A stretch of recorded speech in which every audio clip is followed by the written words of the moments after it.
want to know that the land acknowledgement that the city of Eureka rests on lands known as, in the Wiyot language, as Jarojiji.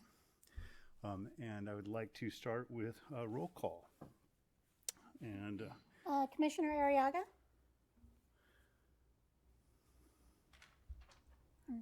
Present. Thank you. Commissioner Benson?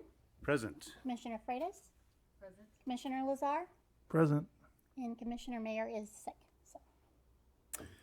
Okay, if everyone would join me to stand and look at the flag, we'll give the salute. I pledge allegiance to the flag of the United States of America and to the republic for which it stands, one nation, under God, indivisible, with liberty and justice for all.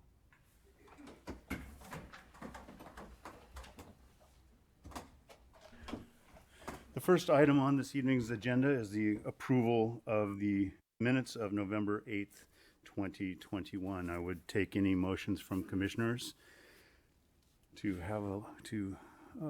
approve those minutes. I'll move that they be approved. I'm happy to second. Moved and seconded. Any comments or revisions? Okay, well, let's take a vote then for the approval of minutes. All in favor, say aye. Aye. Abstains or nays? Hearing none, unanimously approved. Just real quick, since I didn't hear Commissioner Arriaga comment on yays or nays, I just want to know if you can hear me, Tiana, if you were a yay or nay for that. I was a yay for that. I'm sorry if you guys couldn't hear me. Can you hear me fine now? Yes. Yes. Thank you. And I was Okay, also great. an aye. Okay, moving on to Part D, oral communications. This is a place for any commissioners or the public to address the commission on any subject not appearing on tonight's agenda. Anyone from the general public like to address us on something not on this evening's agenda? How about commissioners? Okay, we will move on then to public hearings tonight. And there are no continued public hearings, so we just have new business, new public hearings, starting with Target. And I'd like to turn it over to staff to give us a presentation on that. Thank you. I'd just like to remind everybody to state their name before they start talking, because the people on Zoom can't see us or see who's talking. Before we begin with this first item, I just want to say that I'm not going to be participating in the discussion first project because I was involved in reviewing it in my former employment with the Coastal Commission. So I can't influence any future commission proceeding on it, so I just want to avoid being a part of it. So our senior planner, Lisa Savage, is going to give the presentation, and she's here for questions, and so is the applicant. That's fine. Thank you for your transparency and for recusing yourself of that. Good evening. Give me a minute to pull up my PowerPoint.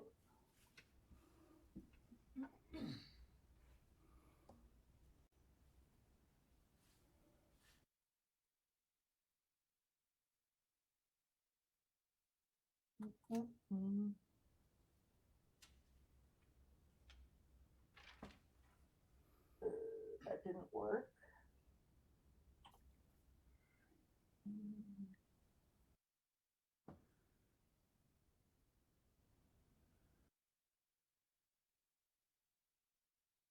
Let me try again.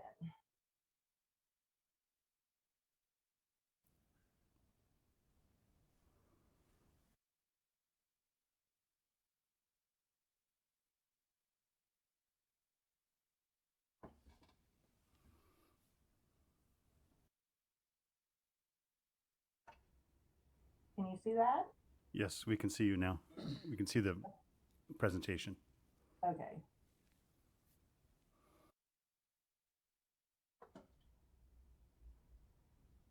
Are you seeing the one just Le- the full. The full Lisa, screen?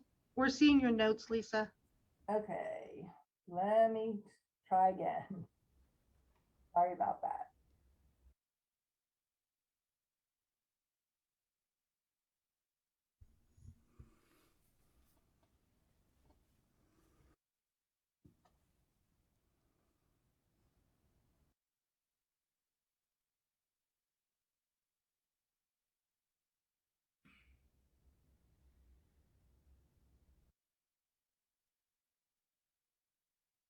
Still seeing my notes, huh?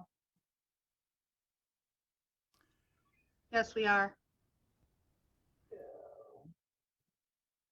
The main slide is biggest and most forward though, so it's adequate the way it is if you want to Hold continue. on, I have someone else. Let's see if we can, I think, So you're sharing the screens, it's not, yeah, right. so to share. And so you will want it on the screen. So that's your On PowerPoint, right? on which one? You'll want on the That screen, one? the screen one, you'll want on. I screen. know, and then I did that first and then it showed, It shows this up because you Right. needed. okay, So share screen, there you go. okay, that's what I didn't do. I didn't hit share screen. Sorry about that. Okay, you should be seeing the correct one now. Bingo. Okay, sorry. You're gonna have to bear with me. I just got back from vacation like day before yesterday, so I'm a little bit flustered. Okay, good evening, commissioners. The first agenda item is an application from Rich Development to construct a 2-lane drive-through restaurant with parking, landscaping, patio, and associated subdivision. The applicant is requesting approval of a coastal development permit, a conditional use permit, and design review to construct an approximately 2,800 square foot drive-through restaurant on an underutilized portion of the target parcel, northeast of the intersection of Highway 101 and Y Streets.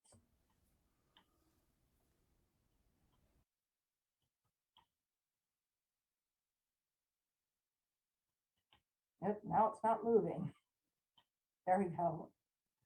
Okay, here's the general project location. And then zooming in, the target parcel is outlined in yellow and the area for the proposed restaurant is outlined in red. The proposed restaurant will occupy the southwest corner of the target parking lot, and the red line depicts the approximate location of the proposed restaurant. Here's the site plan showing the location of the restaurant in relation to the overall target parking lot. Target will be adding new parking spaces adjacent to the garden center, behind Target to the east and on the north side of the Target building in order to compensate for the spaces lost to accommodate the new restaurant. The site has a general service commercial land use designation, is zoned service commercial, and is located in the coastal zone. Drive-through restaurants are a retail use that are a listed conditional use in the GSC, General Service Commercial Land Use Designation. So to accommodate the restaurant, the 11.58 acre target parcel will be subdivided into 2 parcels. Parcel 1 will be 10.8 acres and will retain the existing Target store and off-street parking, and parcel 2 will be 0.78 acres or 33,977 square feet and will be developed with a drive-through restaurant.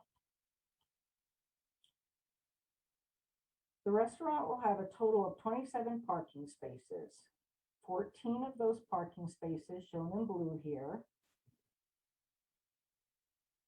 are for the restaurant, and the applicant is proposing to locate 13 of Target Store's required off-street parking spaces on the newly created restaurant parcel. Those are those 13 spaces, which is allowed by the zoning code with a use permit and a recorded parking indenture. Regarding the required approvals for the project, a conditional use permit is required for the drive-through restaurant use and for allowing Target to locate 13 of its off-street parking spaces off-site, as we just discussed, on the new separate restaurant parcel. Both the new restaurant and subdivision are considered development and require a coastal development permit approval from the city. Design and architectural review are required for the new commercial development.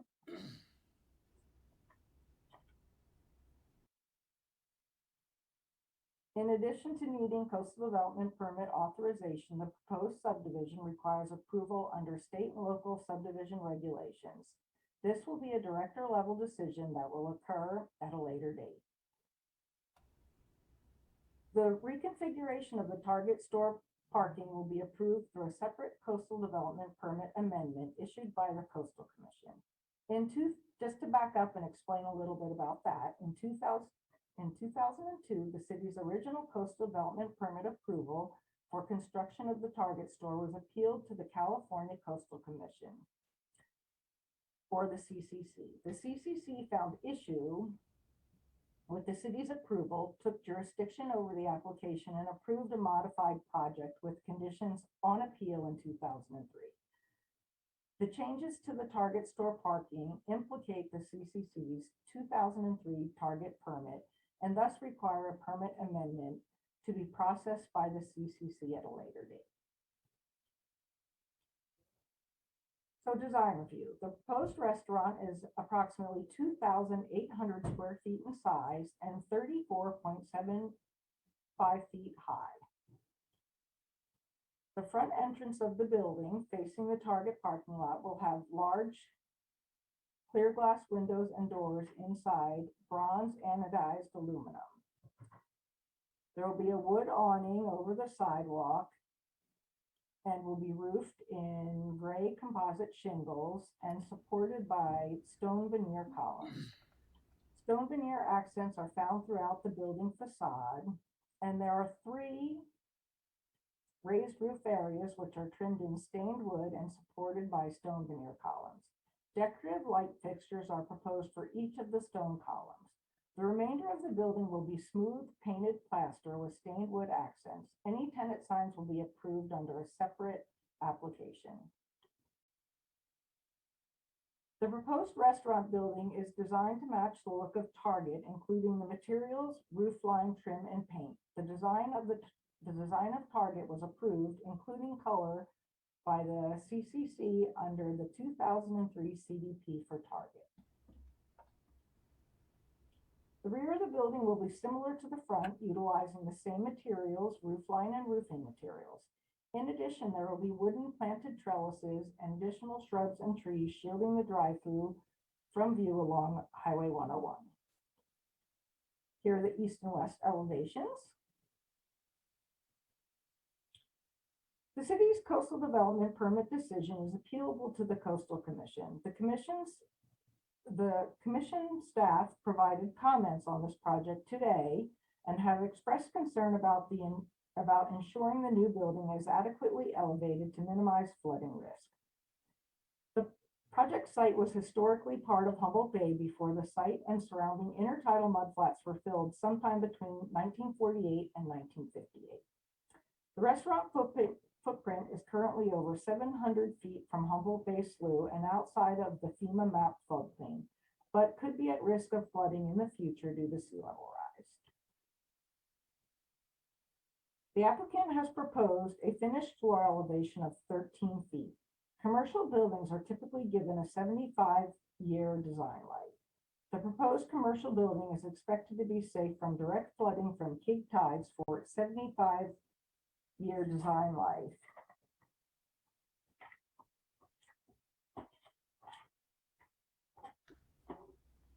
Under the low-risk sea erosion scenario.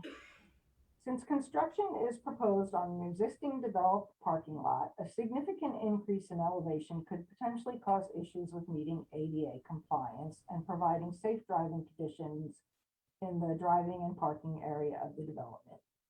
Conditions are recommended to ensure the project is consistent with the local coastal programs, resource protection, and hazard minimization policies. So like we discussed earlier, the city received a letter from the Coastal Commission today, December 13th, with comments including 2 suggested conditions.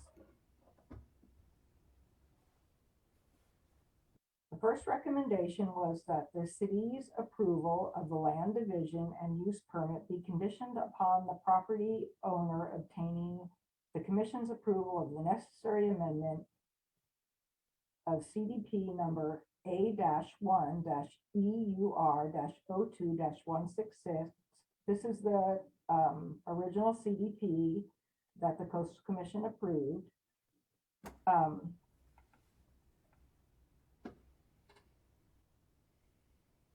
For the target store prior to recordation of the final map for the land division and prior to issuance of building permits for any of the development associated with the proposed drive-through restaurant. Although the commission's required approval of the necessary amendment of CDP number A-1-EUR-02-166 for the target store was stated in the staff report, staff suggests a change to condition 15, which is subdivision, to read. A subdivision shall be recorded which will divide the 11.5 acre target parcel 002-201-008 into two parcels. Parcel 1 will be 10.8 acres and will retain the existing target retail store, and parcel 2 will be 0.78 acres, 33,977 square feet, and will be developed with the restaurant and drive-through. Prior to recordation of the final map for the subdivision and the issuance of building permits for any of the development associated with the proposed drive-through restaurant, the property owner will obtain the Coastal Commission's approval of the necessary amendment of CDP number A-1-EUR-02-166 for the target store. And I can click ahead just to show you real quick what that one looks like.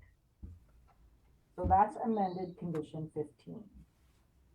You can see the green is what was added to what was already in the staff report. Now I'm going to click back and go to the second condition.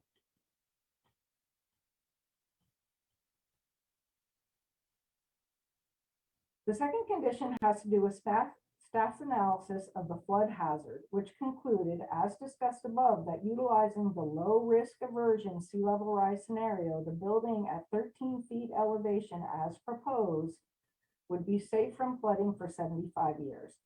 The Coastal Commission staff instead recommends using the medium high risk aversion sea level rise scenario.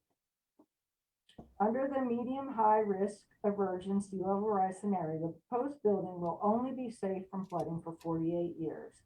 Because 48 years is shorter than the typical anticipated life of commercial development, the commission, the Coastal Commission that is, recommends that future development at this location be given limited lease terms with options for incremental renewals totaling less than 48 years.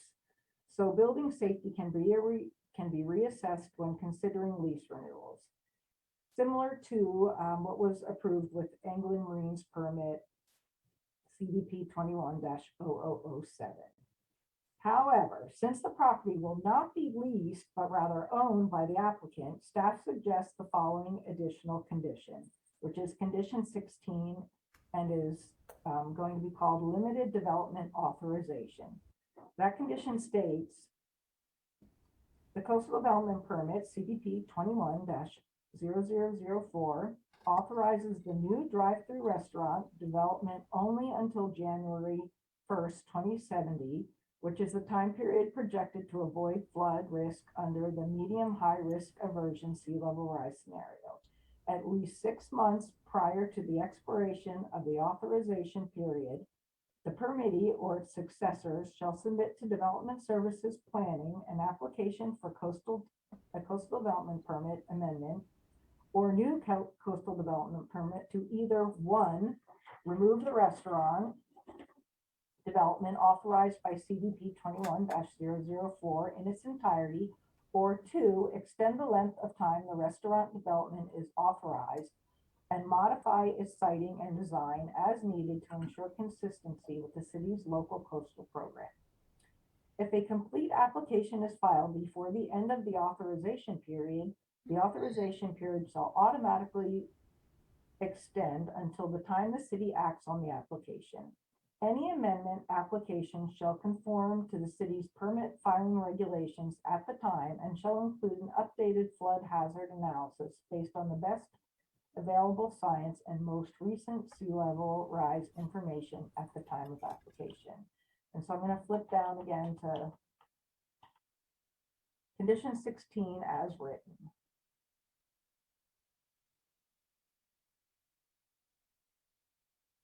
I know it's kind of a long one. So now we're going to flip back. And overall, the project as condition is consistent with the general plan, zoning code, and local coastal program, and will result in infill development on an underutilized portion of the target parcel. Therefore, staff recommends we hold a public hearing, that the planning commission hold a public hearing and adopt a planning commission resolution approving with conditions the proposed restaurant development and subdivision. The suggested motion is modified from the one in the staff report to recommend the modification of condition 15 and the addition of condition 16 to respond to Coastal Commission's comments. Myself, as well as the applicant and the applicant's agent, are available for questions. Great. Thank you very much, Senior Planner Savage, for that presentation on this project. And I have a quick question for Senior Administrative Assistant Gannon. In terms of order, we take questions from the commission first, and then have applicant and public comment, and then commission discussion. Is that the correct order of things? I believe so. Okay, good. All right. Well, then, questions from the commission for staff. I have one question about the subdivision. So it's my understanding we will not be approving the subdivision tonight. But are we supposed to be making any findings associated with the CDP for the subdivision, or is that completely separate from our discussion tonight? All of the conditions for the subdivision will occur when it goes to the director for approval. Okay, thank you. Yeah, this is Steve Lazar. I have a question about the language. You flashed it on the screen briefly for the flooding concerns, condition 16, or the new condition. Is it incorporating the Coastal Commission's suggestions? Because I wasn't able to tell by reading it. It was a lot of text. Which, as I understand it, are that there should be revisiting prior to renewal of a lease beyond 48 years, which is the medium risk scenario where flooding could occur under that. Is that what the language of the condition is designed to do?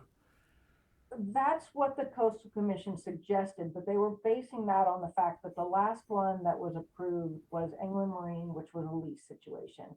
However, this is not a lease situation. The applicant is going to own the property. So instead of, conditioning it on lease renewals, we're conditioning it on the CDP for, I think we said through, through January 1st, 2070. Does that answer your question? 2070 being the low risk scenario or the medium risk scenario? That would be the low risk, the low risk scenario. So then we would go from there to reevaluate to see where it would stand for the, to extend it beyond that. Actually, I'm sorry, that would be good for 75 years. So for the, no, I'm sorry, let me back up. Yes.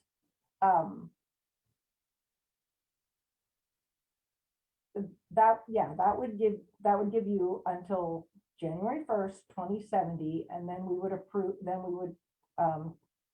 reevaluate it and then extend it for assuming we could, based on the newest science, for the lifetime of the commercial building, which is 75 years. Hope that answers your question. Sorry. Sorry, I'm just doing the math right now. So it sounds like that we would have kind of an interim revisiting of it for the 2070 serves as the sort of 48-year window. Is that right? Yes. Okay. Okay, thank you. I have a more general question, just related to the subdivision. Will the same property owner own both parcels after the subdivision? Or maybe you can give us a little bit of the rationale for the subdivision. We understand the means and methods of it, but we didn't really hear the why. I can give you a basic explanation, and then we also have the project applicant that can answer additional questions. So the project applicant, Rich Development, with Target's approval, will have the parcel subdivided into 2 parcels, like we discussed in the beginning. And the second smaller parcel that will be located on the southwest corner of the lot will contain the new restaurant development. And it will also be owned by Rich Development. So Target will not have an interest in that portion of the property any longer. Thank you. That helps. Any other questions from commissioners for staff at this time? We may come back to you with others later.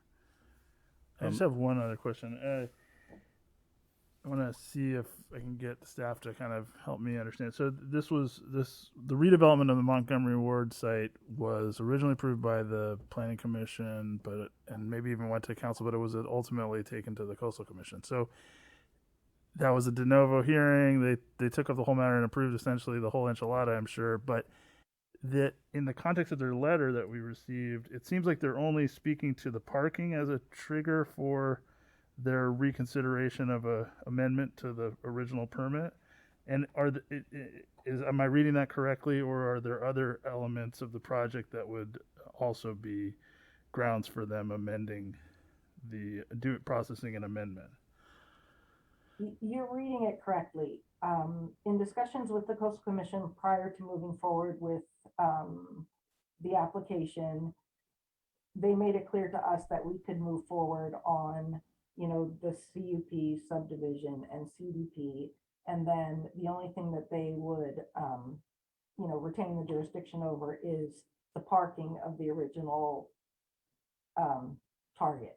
And so since there are changes to the parking, like we discussed, where we're kind of moving things around and adding new parking spaces to make sure that there's enough parking still for Target, the Coastal Commission will have to act on their original permit after we act. And the language of condition 15 as amended would the map for the subdivision could be filed, or the construction undertaken. Is that right? Yes, the Coastal Commission clearly stated that they wanted the additional language that prior to recordation of the map for the subdivision and the issuance of building permits for any development, that the property owner will obtain Coastal Commission's approval unless the necessary amendment, which we discussed. Does that answer your question? Yes, thank you.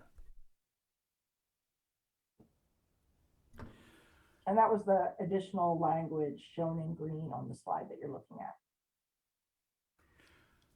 I have a couple of questions too. I just want to clarify, out of the 27 standard spaces, 14 are old spaces, formerly Target spaces that could also be used for the restaurant, and 13 out of the 27 are brand new. Is that correct? So just to back up a little bit, that whole area is being redesigned, basically. So I know I showed you in an earlier slide where there was a red line drawn across the actual Target parking lot.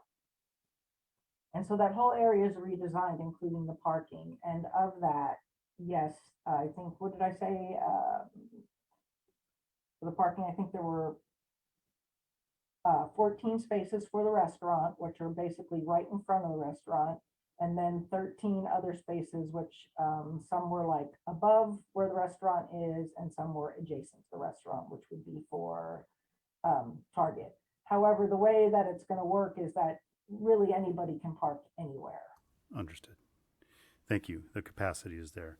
And I guess this is a design question that maybe will be dealt with at a later time, but just something I noticed looking at the design previous to this meeting was that it appeared that the drive-through that vehicles will be facing up 101 into oncoming traffic, and I note that there's landscaping planned and there will be, shrubbery.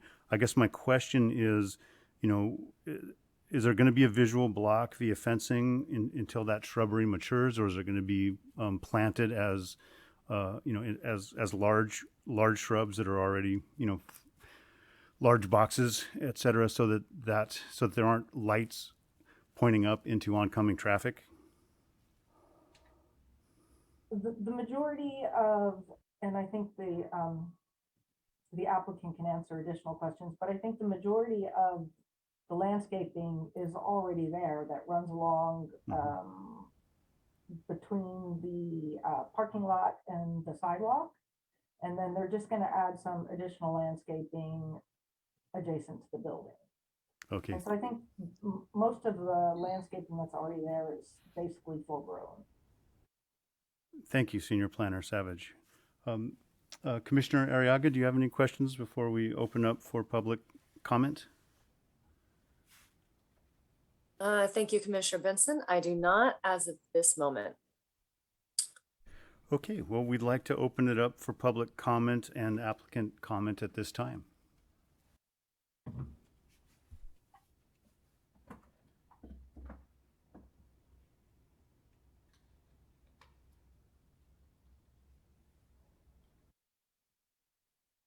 I don't see any public, general public here to comment on this project. I would like to invite the applicant then maybe to shed a little bit of light on some that may have been heard if the applicant is present tonight.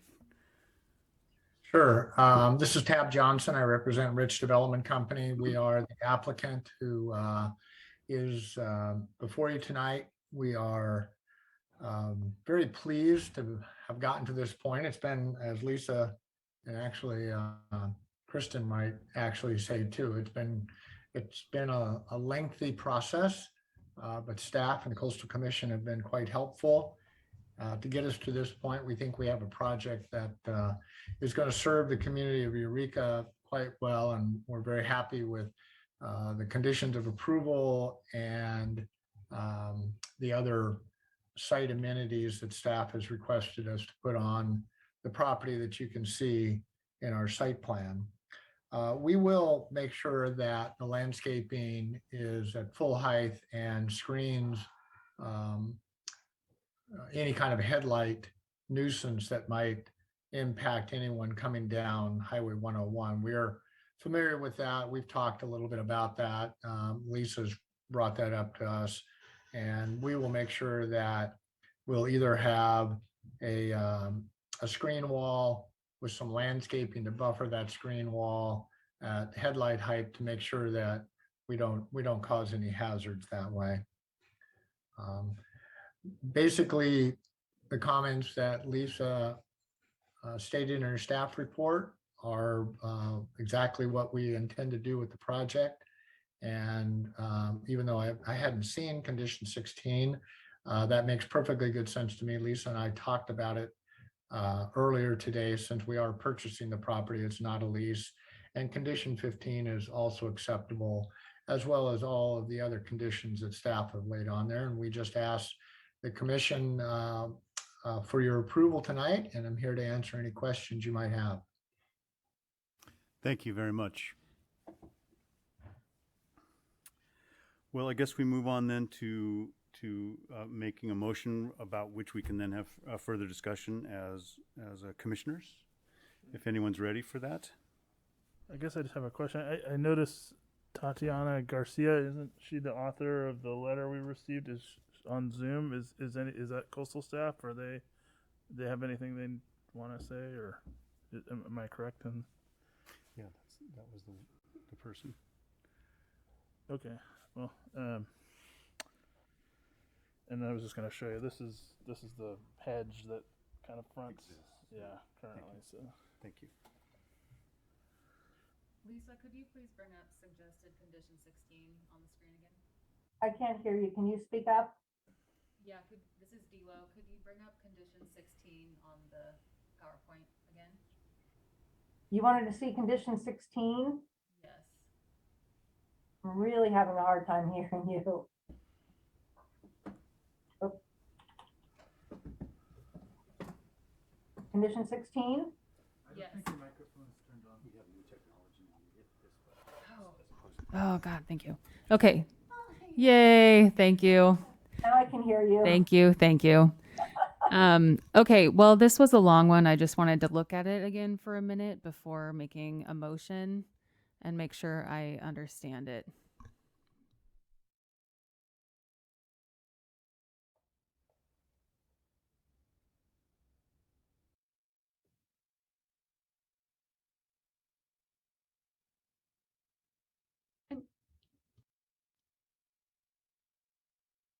Commissioners, this is Raylene Gannon, and we did just get a response from Tatiana Garcia saying that all of her concerns and questions have been answered, and to thank you. Great, good to hear. Thank you.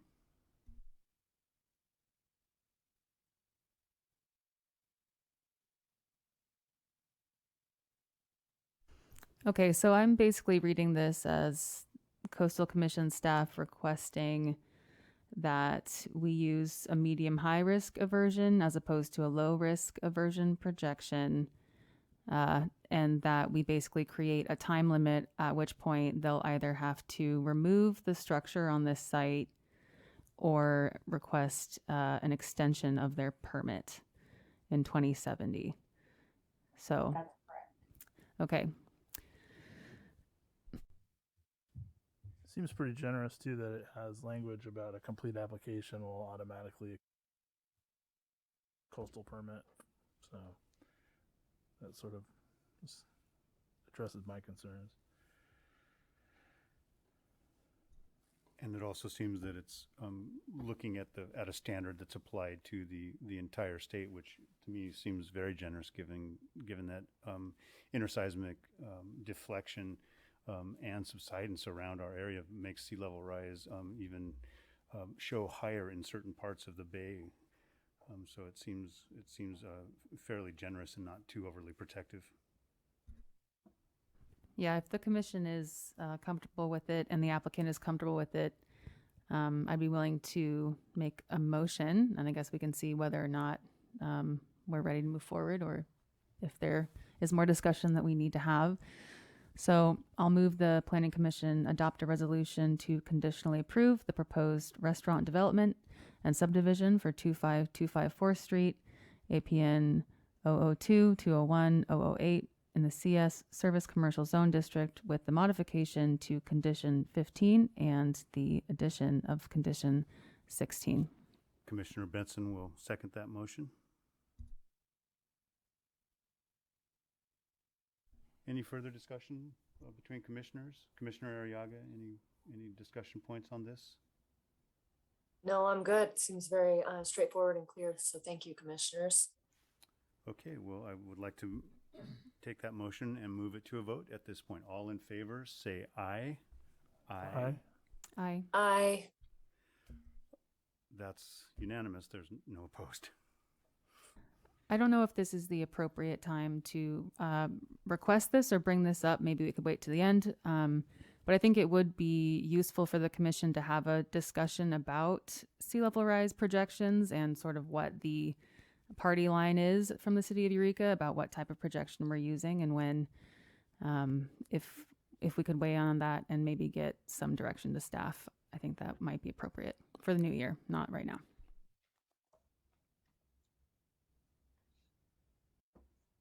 Okay, well, let me go back in my agenda.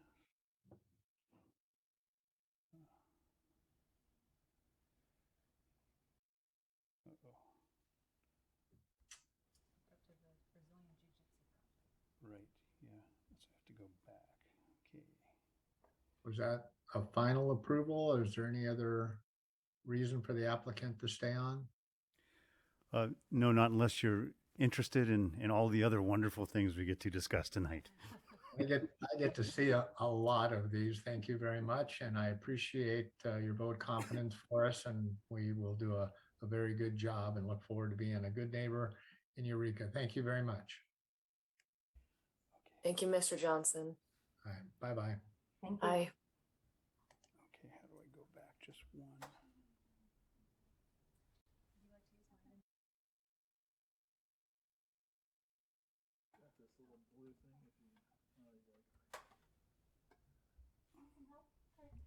Yeah, I'm just having, I went into the details and now I'm just having a little bit of trouble getting back to the, yeah. Technology can be challenging. Thanks everyone for your patience. Okay, all right, so the next item for public hearings is Raiz, Brazilian Jiu-Jitsu. I tried to give it the Portuguese pronunciation, Raiz. Assistant Planner Jacob Nunez is presenting on this one. Okay.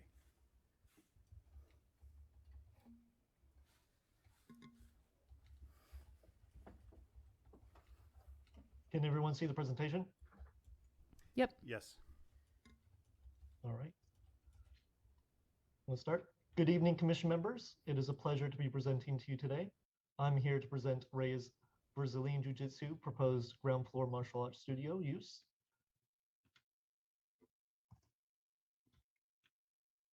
The project is proposed near the center of Old Town Historic District, 1 block south of Humboldt Bay and 2 blocks north of 4th Street.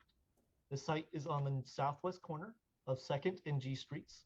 The site is covered by 1 two-story building. The martial arts studio is proposed in the northwest corner of the building at 212 G Street, Suite 102.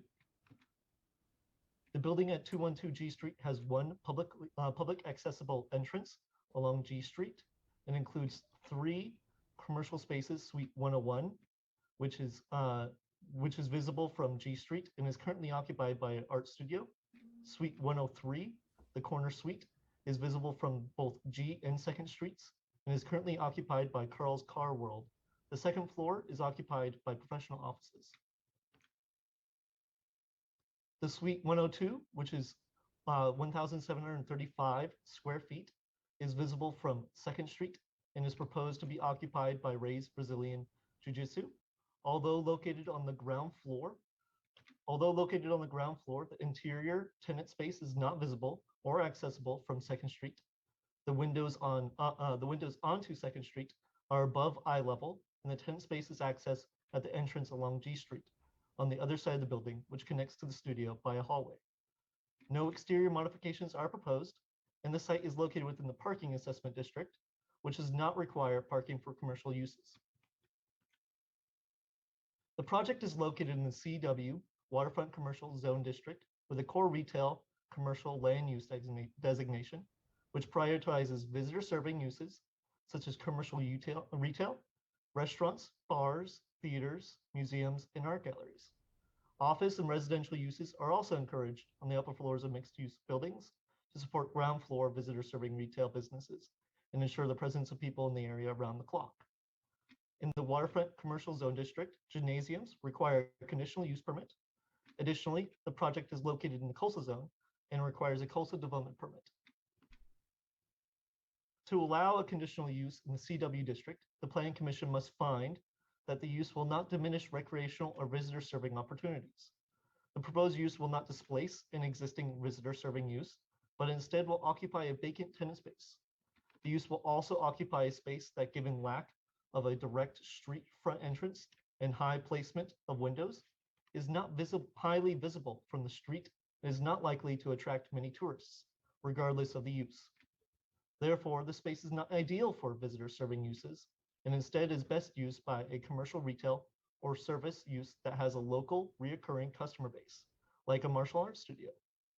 Although the business is not likely to attract tourists from outside the region, it will attract many local clients to the Old Town area each day that may then dine and shop in the area and thus will support the goal of an active and economically robust central core area. Lastly, the use will have no direct impact upon either coastal resources or public health and safety. In total, staff has provided findings that support the issuance of a use permit and coastal development permit. Action on the coastal development permit is not appealable to the Coastal Commission. Here's the suggested motion. I'm available for questions, and the applicant is with us in the audience. Thank you very much for the presentation, Assistant Planner Nunes. Any questions from the commission on this proposed project? It seems to me that it's fairly consistent with the CW district, and that allows for recreational uses. And my understanding is that it was a former dance studio, and so that means that it was used for a somewhat similar purpose in the past, and probably had music associated with it. So, you know, the upstairs offices probably aren't going to have a level of noise that's different, although I don't know much about Brazilian Jiu-Jitsu. I don't know if they use the kia, whether it's quite loud or not, but I'm certainly wouldn't be louder than probably dance music that would have been booming along for classes. So it seems fairly consistent. I don't have any direct questions about this one. It seems fairly straightforward to me, but how about Commissioner Arriaga? Any questions or comments on this one? I agree with you, Commissioner Benson. This seems pretty straightforward as well. The concept of it seems really cool, and these types of projects excite me for the downtown Eureka area. It's pretty cool. So. Yeah, I agree. It looks like a great project, and I have no questions either. Okay, well, I'm going to make the motion. Am I allowed? Oh, we have to. Oh, sorry. We have a whole bunch of discussion happening. Hold your horses. You can tell I'm new at this. All right. So let's take a public comment from the public or applicants at this time.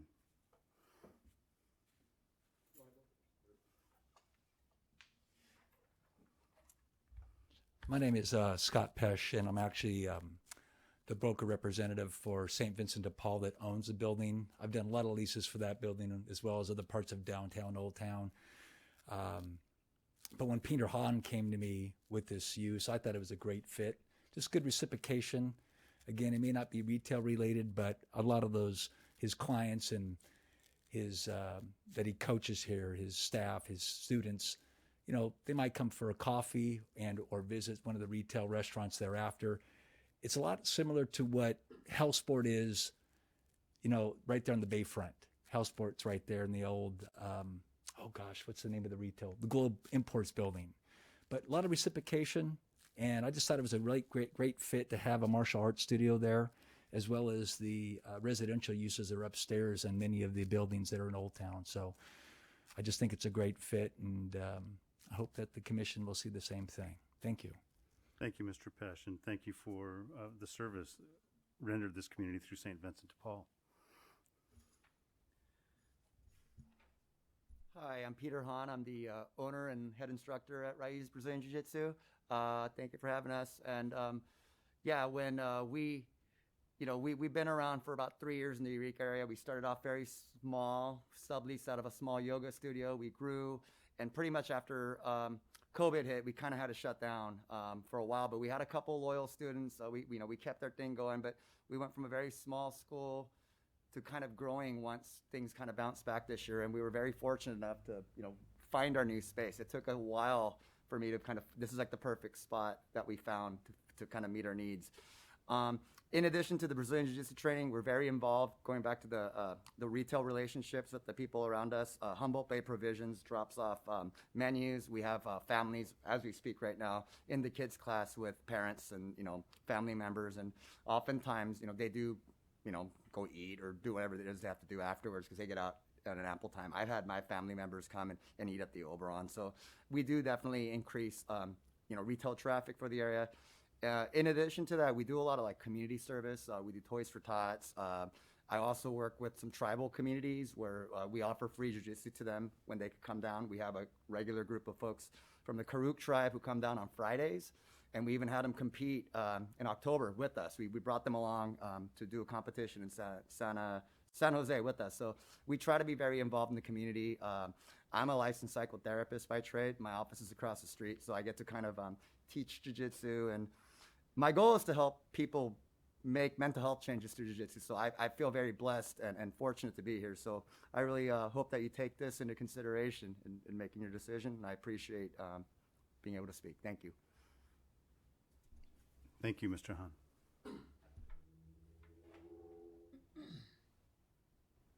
Any other public comment? Yeah, please, welcome. My name is Eric Nikolai. I figured I'd get up as one of the students that came here to represent Raise today. I'm a homeowner in Eureka. I own a small business in Eureka, and I'm a newer student, less than a year with these guys. And I haven't been, to kind of echo what some of the other people have said, I haven't been in Old Town as much as I am now that I'm a student and I'm going to classes there, whether it be picking up my daughter from a class and then going to get a treat at Old Town Coffee and Chocolates, going out to eat afterwards, going out to catch a bite or a drink with some of the guys on my team afterwards, going to see a comedy show right after class. So I really feel like the points that these other guys brought up are great. And that doesn't even touch just the mental health stuff and the physical attributes that we're gaining from going to these classes here. So we really appreciate your time. Thank you.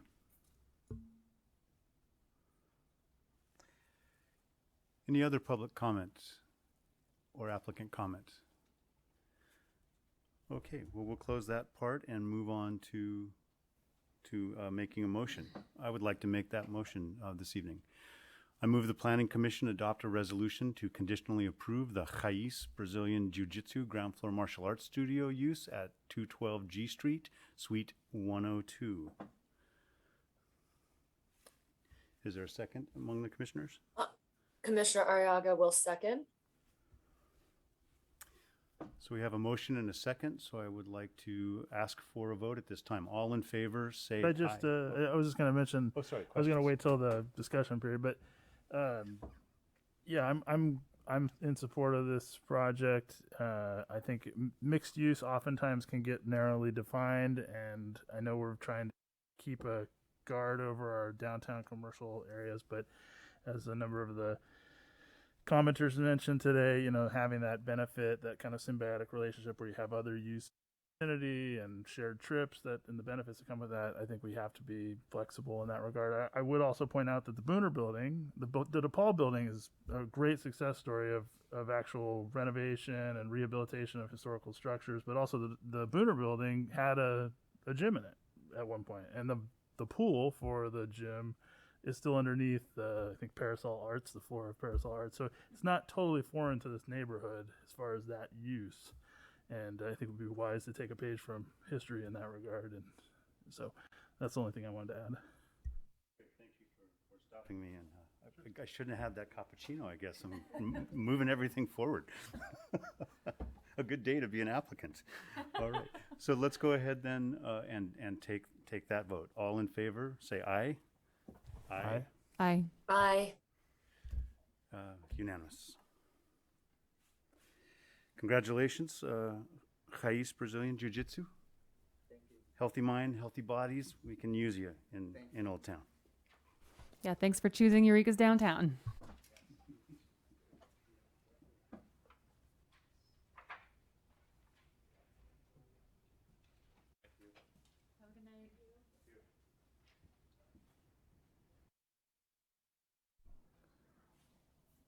Well, that cleared the room, except for Mr. Barnum.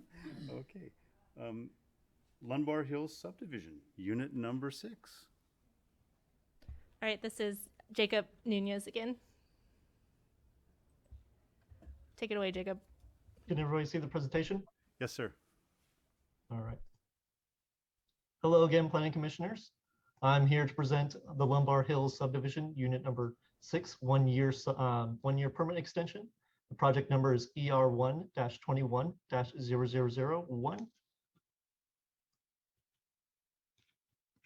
Oh, there we go. As shown here, the extension request is for a subdivision originally approved in 2007 near the southern edge of City Eureka's boundaries, adjacent to and east of the existing Lundbar Hills and Lundbar Hills Southwood subdivisions. The unit number 6 subdivision was conditionally approved in 2007, wherein the project proposed to subdivide approximately 19 acres into 56 new lots, ranging in size from 6,500 to 49,000 square feet, with a remainder parcel retaining 8.5 acres. 3 additional projects were approved and continue to run with the subdivision extensions. A variance to allow a reduced lot depth for one of the new lots, a conditional use permit to allow timber harvesting of about 12 acres of previously logged land for roadway construction and building site preparation, and a lot line adjustment to transfer approximately 4,650 square feet from one of the new lots to an existing lot in the adjacent subdivision at 4829 Dixon Drive, indicated here with the red star. Pursuant to the Subdivision Map Act and Eureka Municipal Code, a tentative subdivision map expires 24 months from the date of approval. In this case, the 2007 approval was set to expire in February of 2009.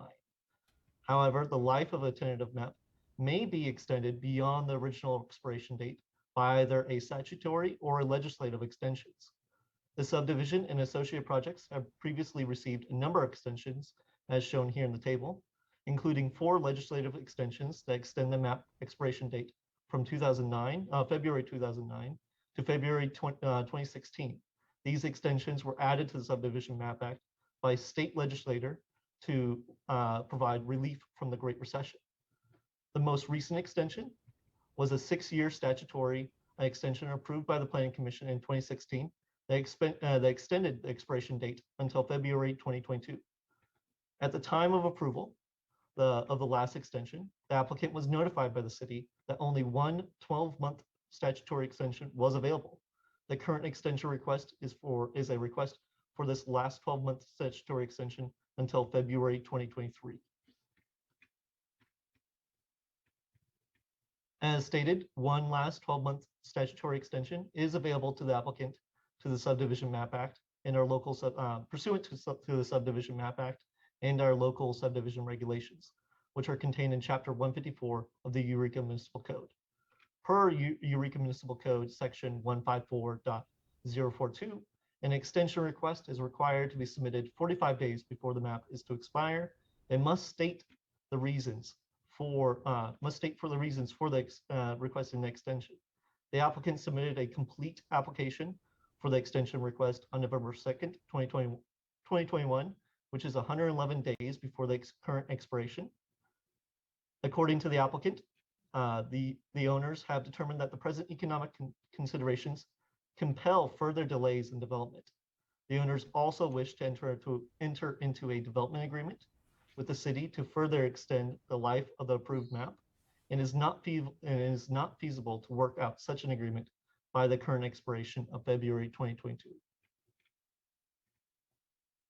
The original approval in 2007 contained 40 conditions of approval with 19 mitigation measures adopted as part of the California Environmental Quality Act, CEQA, Mitigated Negative Declaration. As a condition of the extension of a tentative subdivision map, the Planning Commission may impose new conditions or revise the existing conditions. During the referral of the project of the permit extension, the Tribal Historic Preservation Officer for the Blue Lake Rancheria and the Table Bluff Reservation requested that the conditions of approval be updated with more current inadvertent discovery protocol language. City staff is recommending adding language to the original condition 22 to address this concern. Staff does not recommend any additional changes at this time, as discussed in staff report. As discussed in staff report, the owners anticipate not being able to fill all the existing conditions, record the map, and vest the approval within 1 year. As a result, the applicant has requested one last extension, wherein the applicant has an option to enter into a development agreement with the city of Eureka. If entered, the city will negotiate a development agreement to extend the approval, and during the process will fully update and renegotiate the conditions and terms of approval. Any future development will need to be approved by both the Planning Commission and the city council per the Subdivision Map Act. As discussed in the report, the proposed permit extension is consistent with the Subdivision Map Act, the general plan, and the city's subdivision regulations. In particular, the proposed extension is consistent with the housing element, goal H-2, to actively facilitate the creation of new housing units to address our housing crisis. The city is largely built out, and there are relatively few sites like the Lundbar Hills site that provide an opportunity for this type of development. The technical appendix of our housing element indicates that between 2010 and 2018, 124 net housing units were created, averaging under 14 units per year. A 54 unit subdivision would be a relatively large development for the city with a significant impact on housing supply. Here is the suggested motion, and Kristen and I are available for the questions, and the applicant is with us in the audience. Thank you, Assistant Planner Nunes, for that presentation. I'm going to start with just one question, just to be sure I'm getting this. And the motion already infers it, but are we simply approving or being asked to approve an extension? And will we be considering the project in its entirety at a later time during the negotiation of the development agreement? Or are we approving the project as designed up to this point? At this point, you're approving the extension for the approved subdivision and associated projects, and then the applicant, if they choose to, will enter into a development agreement, which will then be also approved by the Planning Commission and City Council. Thank you. Other questions from commissioners for either the applicant or Assistant Planner Nunes?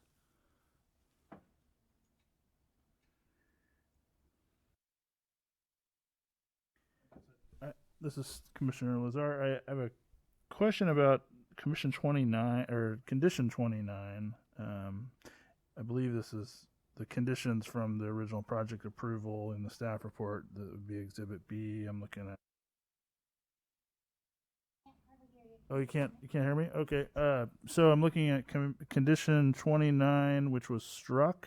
It's in strikeout text, talking about a lift station. I know there's been a lot of discussion about sewer-related concerns. So the only reason I ask is, and this will come up during the development agreement, I'm sure, but there's been consideration with the Martin Slough project, the impact fees in the greater Eureka area, and so this would be the kind of project that would benefit from the investments that were made, and so would be a good candidate for that. But I doubt that was a condition, couldn't have been conceived of at the time of the approval. But I just was interested. This is just including the strikeout text. This was not a condition. This was struck at the time of the approval, I believe, right? That is correct. The City Council removed that condition. Thanks.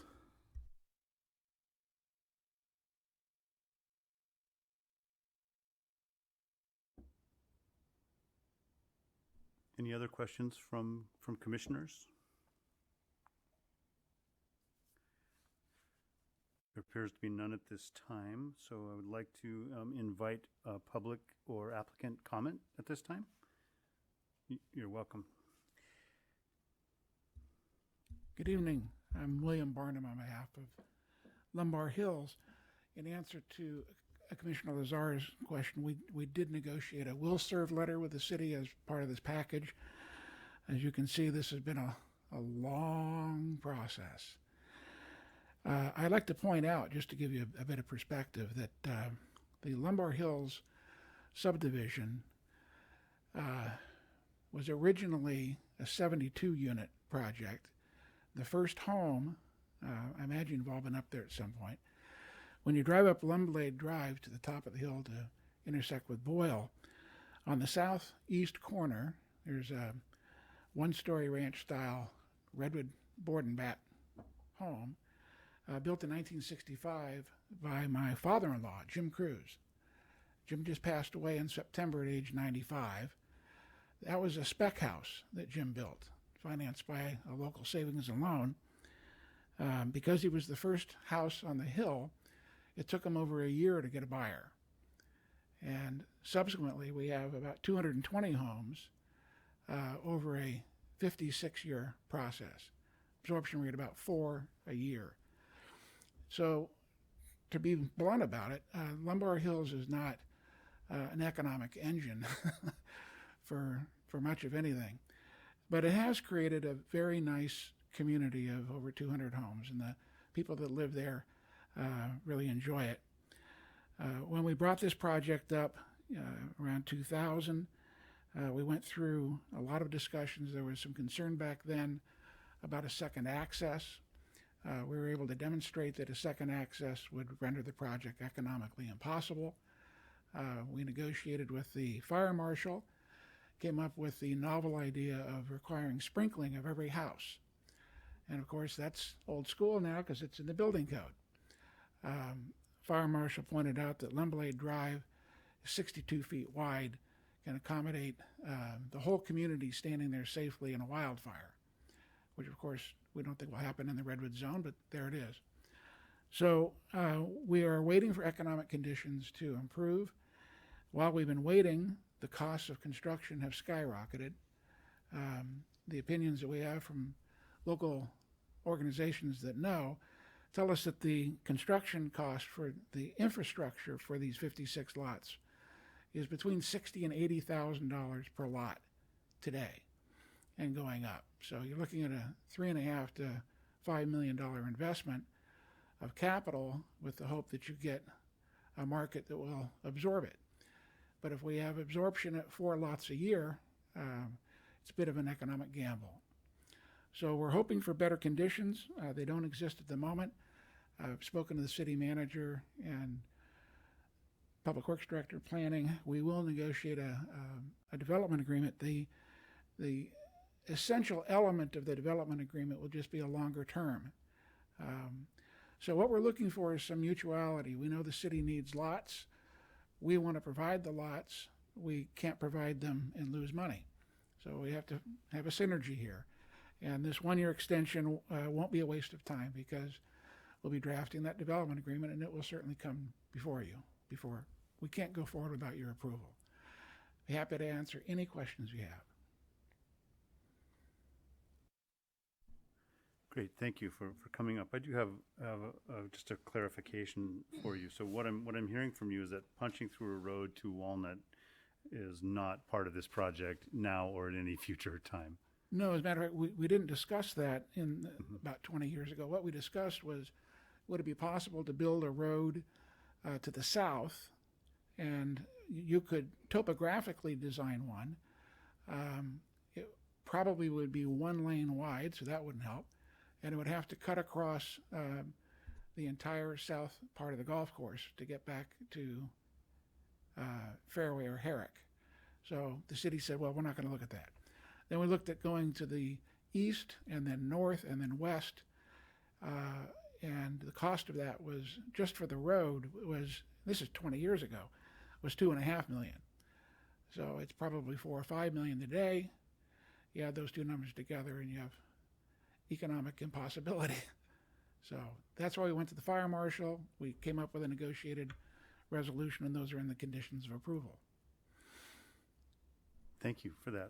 I also went through a lot of the documentation, and I came away after reading not entirely clear, and I think I understand that the Forester Gill legal challenge is resolved at this point. Absolutely. So that relates to your earlier question about going out the 2.2 miles to Ridgewood. I certainly don't speak at all for Mr. Gill, who would be the developer there. He and his counsel brought to our attention that there was a floating easement with no definition dating back to the 1920s when it was Excelsior Lumber Company logging out there. And we don't want to stand in the way of the future either, so we did negotiate a settlement resolution, recorded that agreement.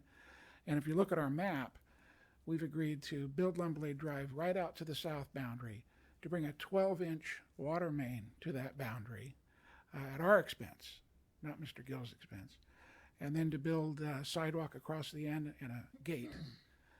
So when he's ready to develop, sometime in the next 200 or 300 years, he can deal with getting access all the way out to Ridgewood.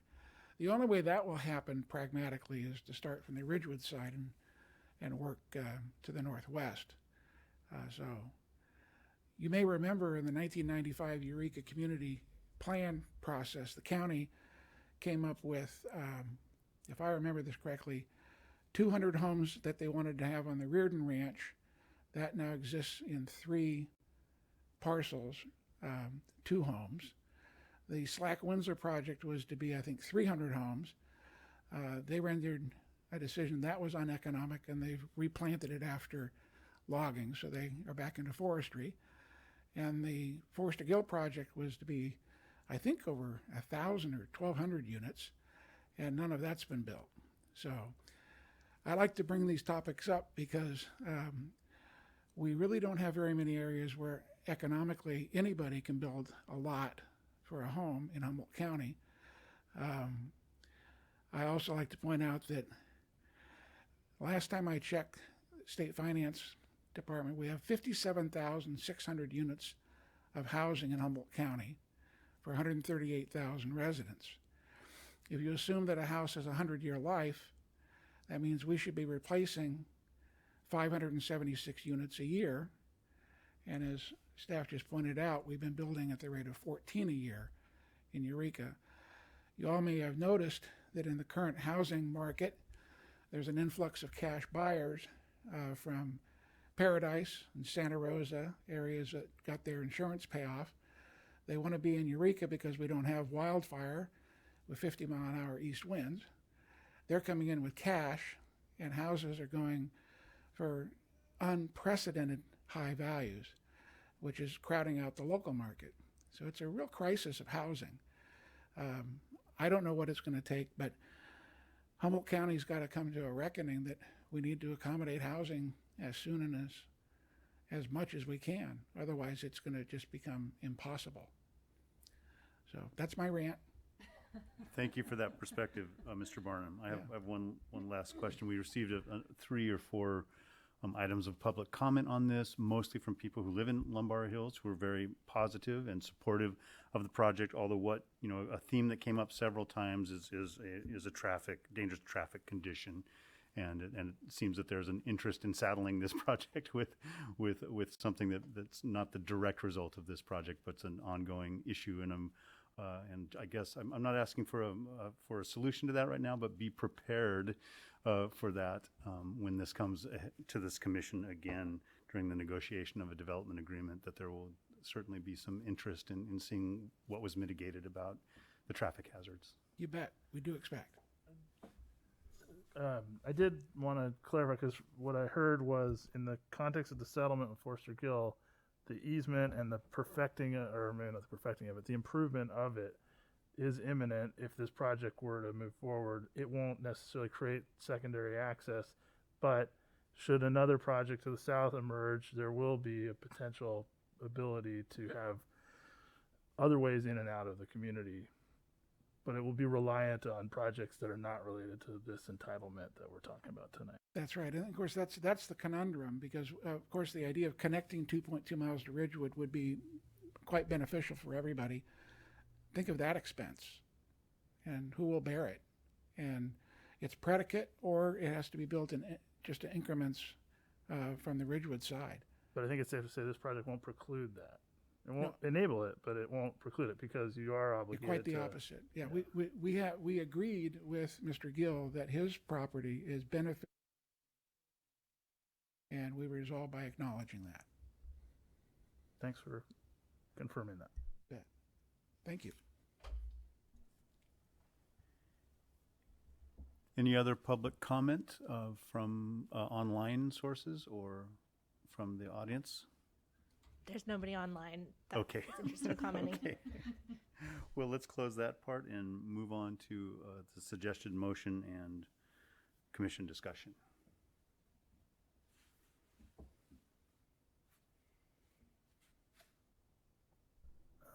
I'm prepared to make a motion. I'll move that the Planning Commission adopt a resolution to conditionally approve the 1-year extension of the vesting an associated lot line adjustment variance and conditional use permit for Lundbar Hills Unit Number 6 until February 20th, 2023. I'll just add with the understanding that a development agreement will be forthcoming. I'm happy to second that. This is D'Lo. Any further commission discussion on this suggested motion? Commissioner Arriaga, anything? No, well, I mean, just a comment, just thinking about extensions, I'm actually surprised that we haven't had more extensions coming through this commission, just in the climate throughout, everything that's been slowed and going on. And it's just a thought, so yeah, just a comment, but I don't have anything else to say besides that.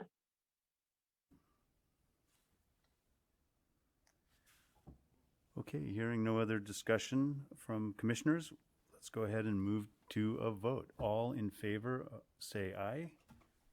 Aye. Aye. Aye. Opposed? None. So unanimous. Thank you very much for coming, Mr. Barnum and Mr. Pesh. Okay, we are moving to the exciting and titillating item of the zoning code update, and who gets to tell us all about that? That would be me. Okay, good. We're all ears. Okay.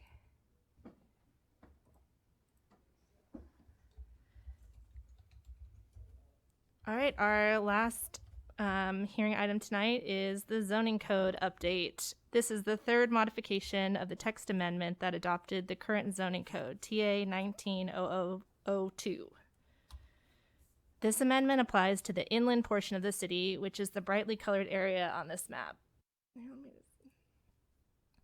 The blue line delineates the coastal zone, and the black dotted line is the city boundaries. The zoning code for the inland portion of the city, Chapter 155, was comprehensively updated in June 2019. Since then, 2 cleanup amendments have occurred, referred to as the June 2020 and June 2021 zoning code updates. The next update was slated for June 2022, but the state's adoption of Sb9 prompted city staff to initiate another update. Senate Bill 9 was approved by the governor in September of 2021 and goes into effect, adding 2 new California government code sections that increase development potential in single-family zoning districts. The law adds a new section 66411.7 to the Subdivision Map Act, requiring California cities to allow property owners to split single-family zone properties into 2 lots ministerially without any discretionary review. This provision can be used once to split one single-family lot into 2 with a minimum resulting parcel size of 1,000. The law also adds a new government code section that's right next to the accessory dwelling unit law section. 65852.21 requires California cities to allow property owners to build 2 attached or detached primary residential units on each single-family zone lot. Again, the permitting process must be ministerial without discretionary review. So SB9 affects single-family residential zoning districts. In the inland portion of the city, the main single-family residential zoning district is the R1 district, shown in bright yellow on this map.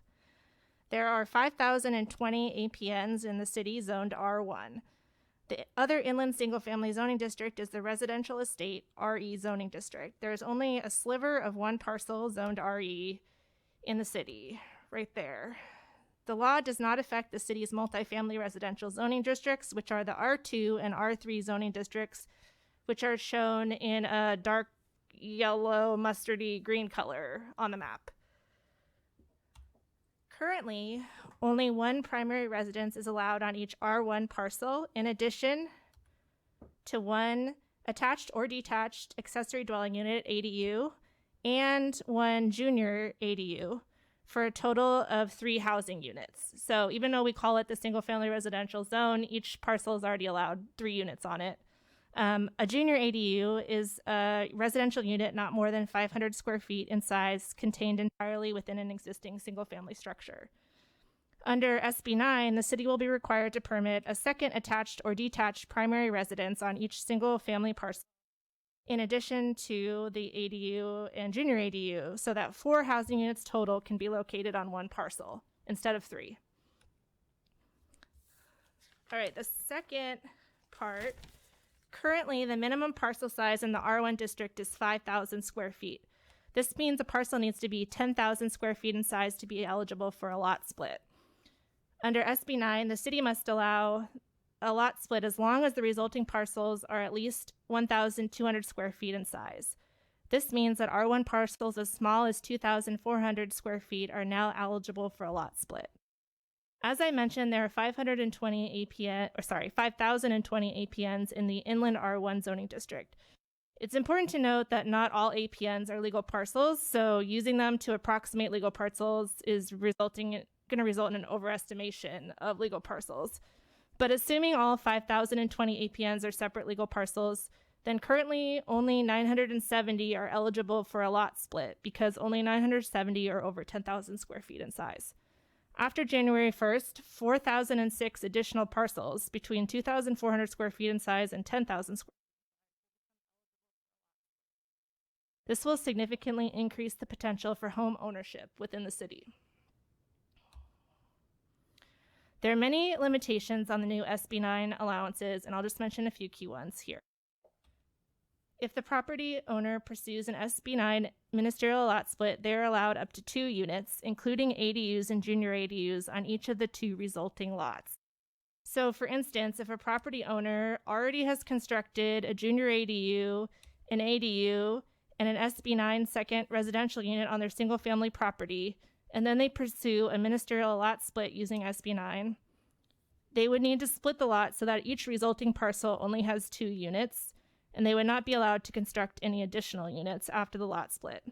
This limitation prevents property owners from using Sb9 and state ADU law to construct more than 4 residential units on an R1 parcel.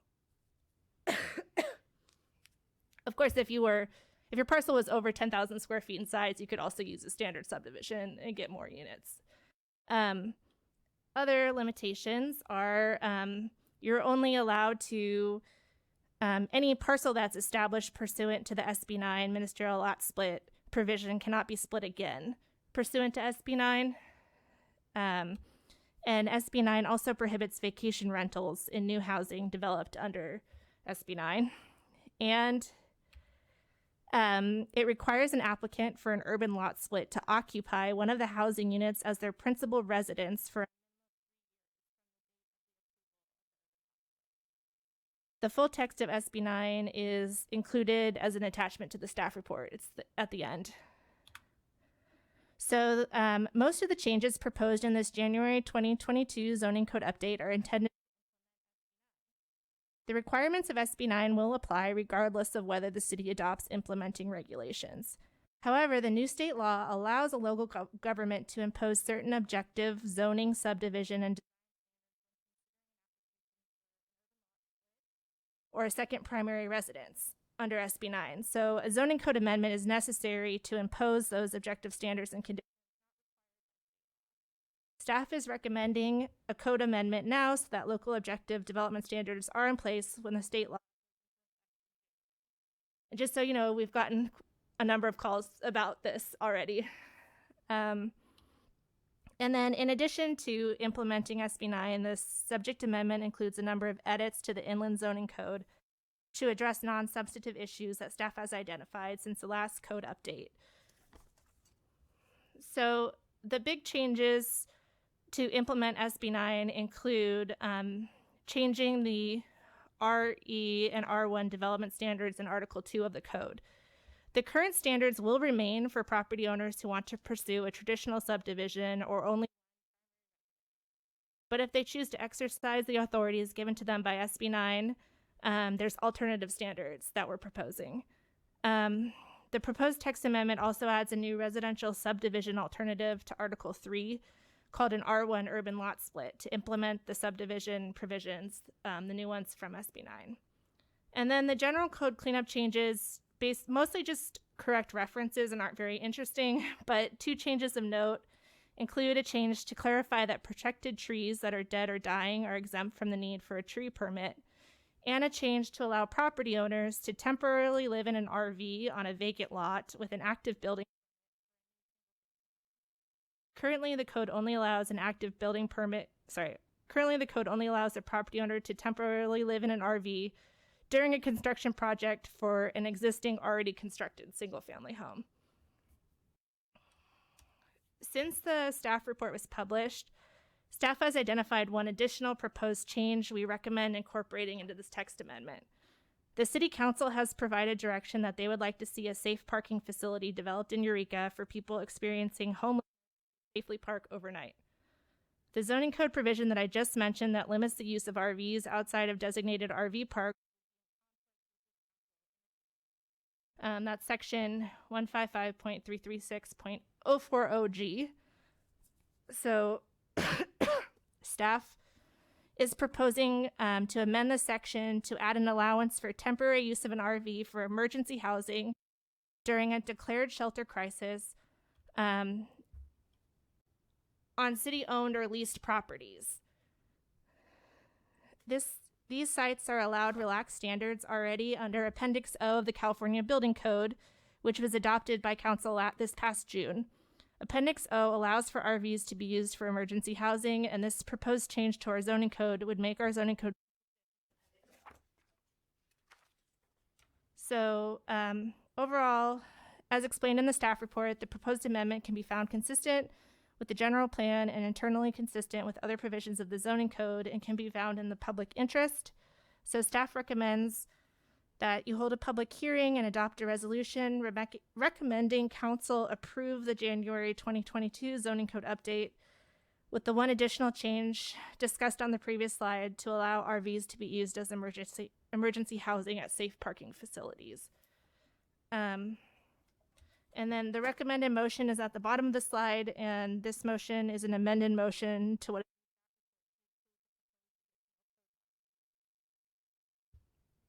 And that's the end of my presentation. So if you have any questions. Yes, thank you so much for that presentation.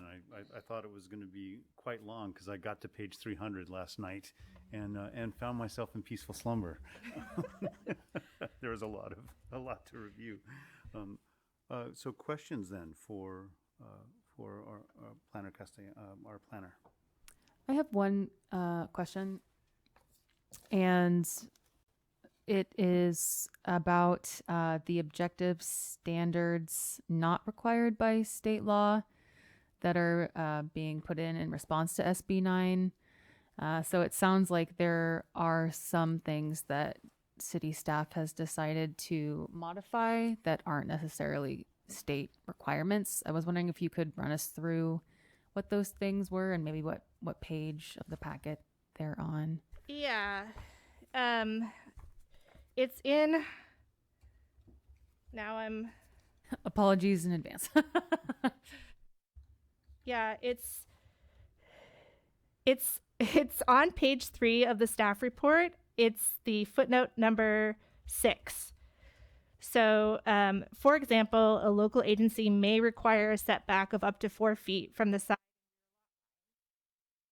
for both the second residential units and for units produced in an urban lot split. So we added that 4-foot setback requirement with the 2 caveats that the law has about that. And so that would be instead of a 0-foot setback, would that be the alternative? Yeah, the alternative is we can't require.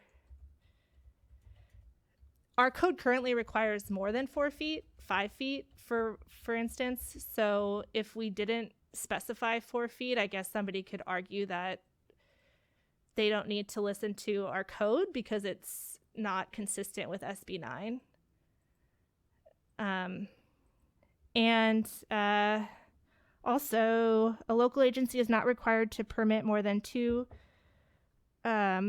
residential units on a parcel created through an urban lot split. So we clarify that if you use that urban lot split provision, you're only getting, you're only allowed 2 units, even if it's an ADU or junior ADU, which is 2 units total on each resulting lot. In addition, for urban lot splits, a local agency may require as conditions of approval public service facility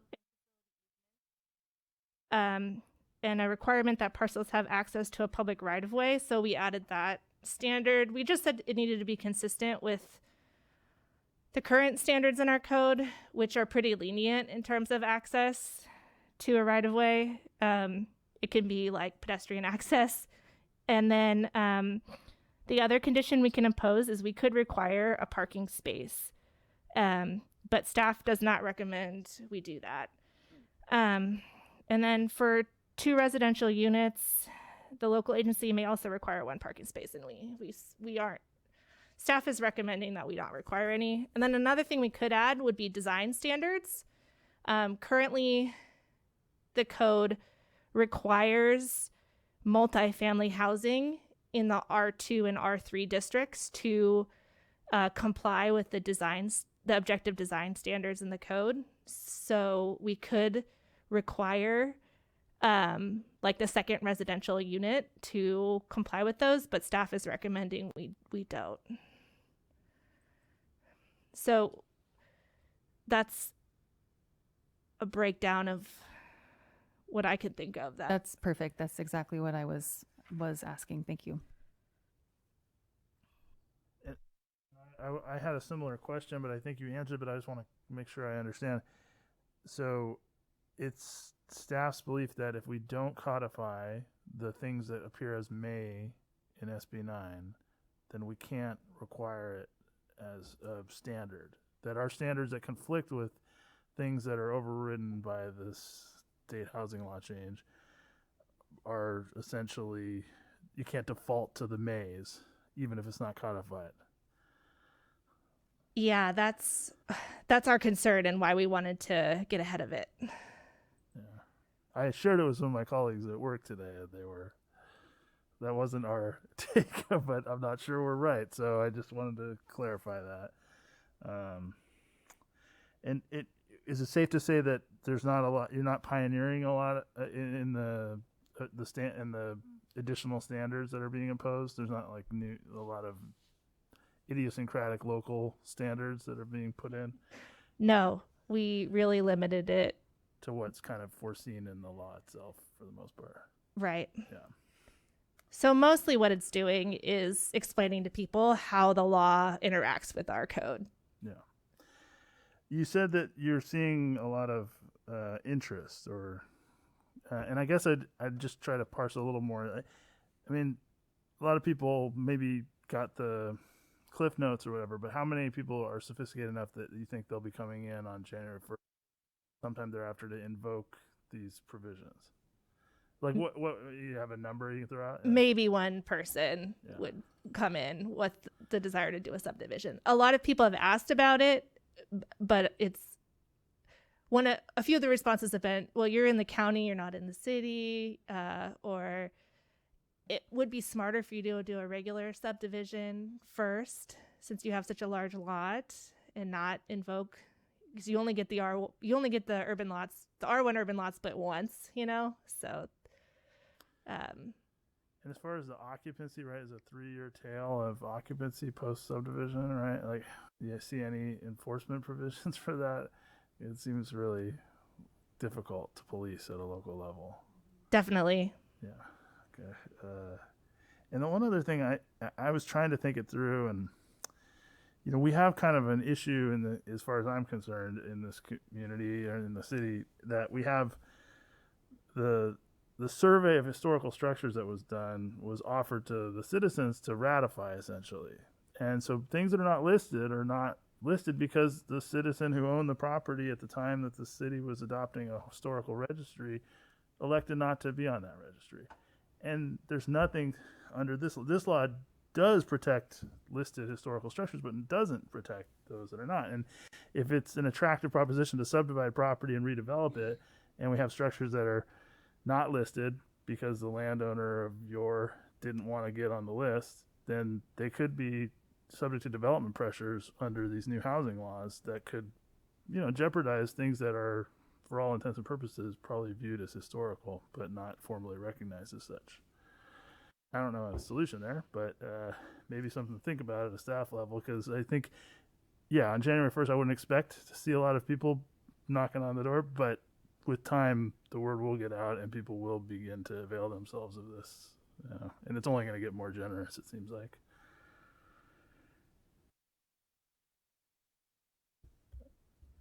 I also thought we should probably confine our discussion to Sb9 and then the bulk of the rest of the code, just because Sb9 is such a quagmire in and of itself. We ping pong back and forth, so I'm happy to stick with Sb9 stuff. I do have a couple of questions on other ones too, but I wanted to kind of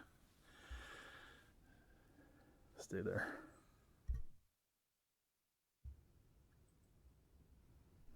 I'm not seeing any general public or applicants for comments, so I think we can just transition, into commission discussion. We do have to say that we're opening it for public comment and closing it, though. Oh, okay. Well, I'd like at this point, at this moment, thank you, to open. Making an attempt. Yes, to open to public comment or applicant comments at this time. Seeing none in the House or online, we will close public comment and move towards commission discussion.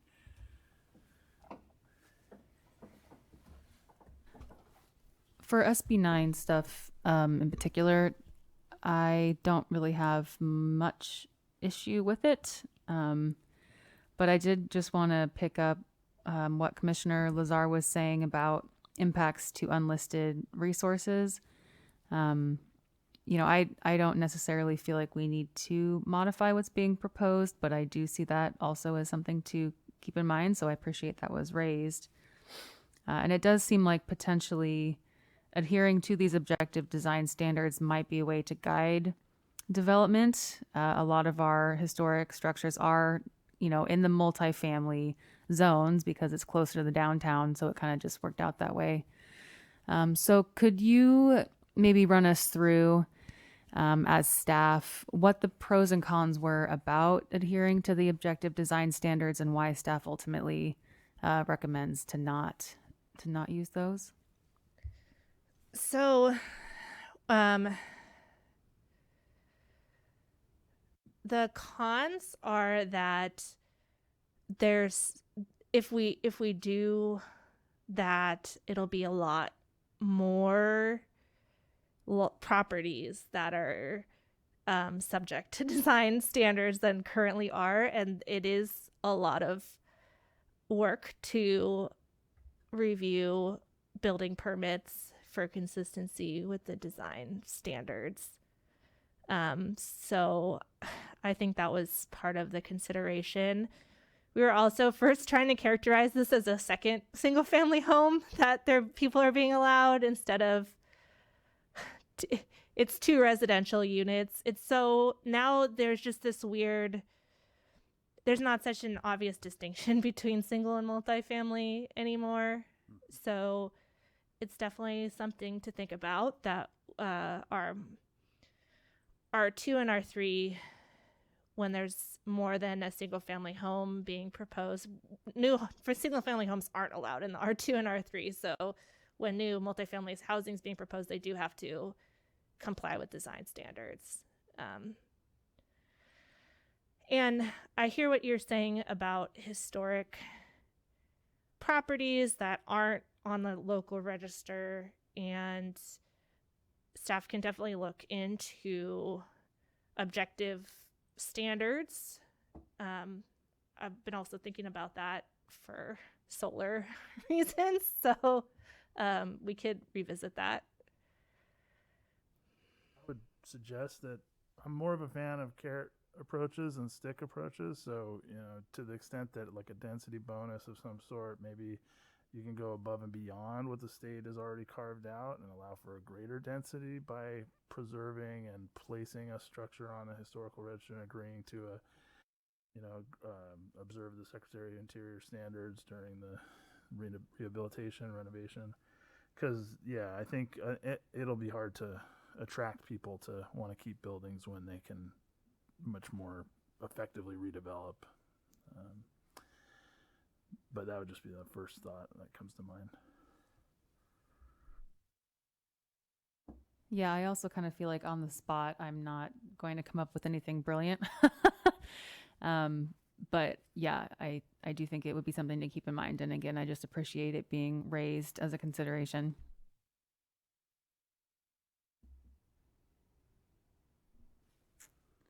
I'm just going to echo what my fellow commissioner said. I'm actually, again, looking at housing and things, I'm excited that these things are coming up and being talked about, and that there's less stagnation about it. So, but yeah, there's a lot I'm sure we could dig into, but tonight's obviously just not the night. Well, I'd like to thank staff for this presentation and just for the mind-boggling but very essential work of updates to zoning codes and general plans. I'm sure when you become a professional planner, it's not the most intriguing of all the jobs, but it certainly is essential, and you've done a good job at it. What really strikes me is basically splitting what's basically 1,000 lots. Eligible lots to close to 5,000 eligible lots really is an increase in density. And so I'm echoing other commissioners are saying, ADUs and JADUs are, we really, we've already heard one, applicant, do this, start to utilize this splitting of lots. And we heard a lot of complaints. So I think what I'm seeing on this planning commission is that this is going to be a big thing, in our future and in our tenure as commissioners, right up there with cannabis related businesses in terms of really changing. But we also keep hearing these incredible needs for housing from all kinds of socioeconomic quarters of our community. And I know that there's going to be more philosophical discussions versus state control versus local, and it seems to some that this is being put upon us, something that we have to comply with. And but I see the reasons for it, and we're not, again, we keep saying we're going to defer these more philosophical discussions till a later time. But certainly I don't have anything to add substantively to the revisions that you've made. I appreciate them. They all made sense to me. It seemed consistent throughout. To the point of, we're not going to see these urban lot splits, if I understand it correctly. These are ministerial approvals. It will not be the things we see are the things that the neighbors take exception to and appeal to us, like was the instance in the last. I see. So the only way to get ahead of it is through code and through, using the tools that the state leaves for us to use, which is increasingly scant. But yeah, as a community, we will be struggling with the density that emerges. And the only thing I can say that maybe we've taken the first wave already through the, maybe unofficial compartmentalization, I don't know what you call it, but the breaking up of the large Victorian homes occurred, decades ago, and created density that was not the original density of this town. And some of it's just being kind of perfected through building permits and kind of legitimacy as structures are brought into compliance. But yeah, to the extent we'll be seeing a new wave of it under this. I did have some questions about just a few of the other non-Sb9 related things. So I noted. Well, I had one. Sorry. Oh, about the Sb9. Yeah, okay. about Sb9. I had one idea for the commission before we move on, which would be, what if we approve the modifications to the land use code as proposed, but request that staff during the next code amendment next year, either do some brainstorming internally or take it to the design review committee or the historic preservation commission for recommendations to the planning commission for new objective design standards that may benefit some of these properties in the multifamily zones throughout town. So that would be, I guess, what I would put on the table. Do we want to potentially request staff bring it back and put some more thought into this, as has been put forward by staff, or do we want to just leave it as it is? And I just wanted to note that we are likely going to be doing another zoning code update this year, because it turns out there's another SB that I was unaware of that affects multifamily districts, requiring a minimum FAR of 1. And our R2 and R3 don't have that if they're anyway. So we're likely going to be doing another update this year. Yeah, they're coming fast. All these updates.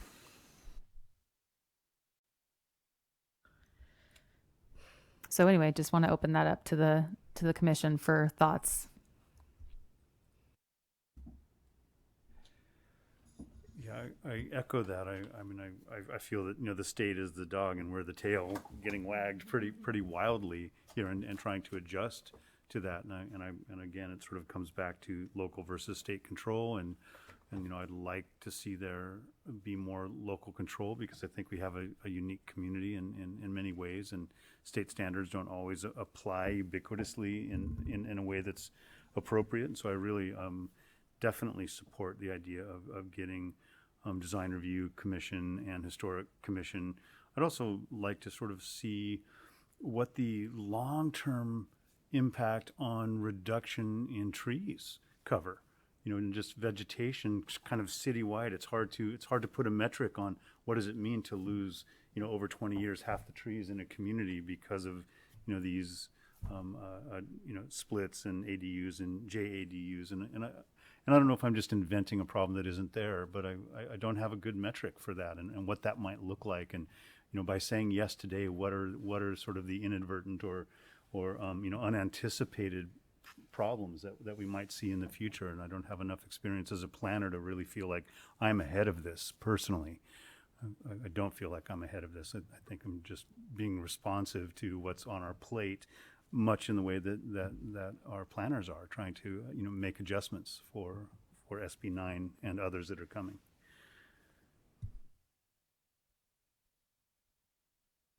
So the design standards, when the new code was created, the fancy one, the new one, the thing that's been amended several times, the R1 was left out, like intentionally. It's not, we're not doing that right now, but we're considering whether maybe it's appropriate to, under certain circumstances that we were mentioning, DLO, to apply it. Yeah.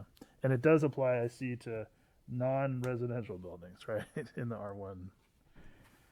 And I think, what Principal Planner Kenyon was saying is that it's hard to articulate this thought. I'm pretty tired. But basically, when you're adding another dwelling unit under Sb9 in a single family zone, it would be more like 2 single family units than like a multifamily complex. And therefore, it wouldn't require the same level of review in staff's mind. Is that a correct representation? Yeah. Yes. So it's sort of like, do duplexes or 2 standalone single family structures really need the same level of review as a 10 unit, 3-story complex? And that's sort of a question about, the community's interest in guiding multifamily projects. So anyway, I think maybe we could just table that for now and discuss what you were wanting to discuss, Commissioner Lazar, and then maybe I can build something into a motion at the end. The only thing I had a question about, I think, was the vehicle repair. I noticed that amendment, that adding detailing to the activities that fall under this use type. Now, my thought was somebody complained about their neighbor because they were doing detailing in a residential zoning, not technically included in the definition of auto vehicle repair, and we couldn't enforce against them, and so we had to amend the code. That's just my theoretical, but I guess I just wondered what the basis for this inclusion was. There is the home occupation provisions I see in the code, but they don't really clear, there's the can't generate noise and sound and smell and vibration. So yeah, can you explain what the basis for this change was? Yeah, I do not believe that vehicle repair is an allowed use in the residential zoning districts. Let me just confirm that. Yes, no. It's allowed, though, in the service commercial district and we received a call from somebody who wanted to do detailing at an existing vehicle repair. I believe it was on Broadway, an existing, some sort of auto vehicle oriented site. And we realized detailing wasn't in any of the listed uses, and it made the most sense under vehicle repair. We don't have that many listed uses, so vehicle repair kind of captures a lot of stuff. So it was more the opposite end of the spectrum, that the commercial operator was looking to include that in the suite of services that they did. Yeah, so whenever we notice something like that, we just make a note for the next code update. Yeah. And that's where that came from. I guess the question that raises for me is, I think the code was intentionally pretty vague with the intent of not having to list out specifically every single thing. I think the intent was to kind of move away from that type of regulation and allow the director to make some of these judgment calls. So in this case, was there a reason why detailing, whoever was in charge of making that decision was uncomfortable considering it as a vehicle related use that could just be permitted through the existing use type listed in the code? We made the decision that we could assume it fell under vehicle repair. So this is really a non-substantive edit since we're already interpreting vehicle repair to include that. Yeah, and in a way that kind of makes me want to not add it, because it may be a slippery slope to just keep adding and adding and adding when that really wasn't the intent of the code in my understanding. I don't have a strong feeling about it. I just wanted to raise that point. Yeah, that's a good point. If you read the definition, though, it gets kind of detailed already, and that was the issue. An establishment for the repair, alteration, restoration, or finishing, maybe under restoration, including body repair, collision repair, painting, tire and battery sales and installation, motor rebuilding, tire recapping and retreading, and towing. Maybe I should just say in other similar uses as determined by the director, or something like that. That may be a better way to... Yeah, including but not limited to. Yeah. Yeah, so I don't have a strong feeling about it, but it seems like that may be just sort of procedurally a better way to go about it, and easier for the applicants as well. And yeah, easier with for staff. autonomous cars, there might be more stuff in the future. Exactly. Yeah, so maybe we might just want to add, including but not limited to that code update, and to maybe to similar sections, if that's not total mission creep to do that.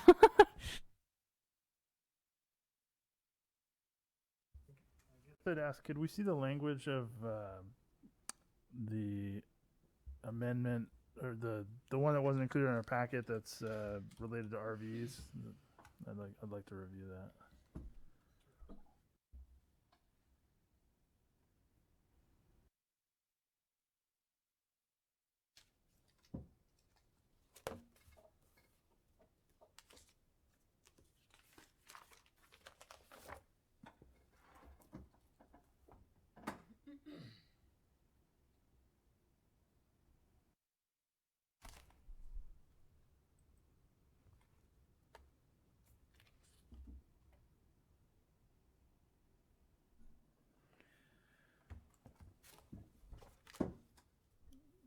So was this sort of to effectuate the council's vision on how to kind of enable this, or was this like the first crack at the concept, or? The city manager asked us to think about what changes, if any, would be needed to the code, and we realized that Appendix O of the California Building Code, which was adopted through an urgency ordinance by the council back in June, already allows for RVs to be used for emergency housing during a declared shelter crisis on city-controlled properties. So this was the only part of our code that seemed in conflict with that, which says that you can't an RV outside of a legally established recreational vehicle park may not be used for living or sleeping purposes except for these two instances that have to do with either your relatives staying outside your house for a few days, or you're constructing something on your property and work to your kitchen or whatever.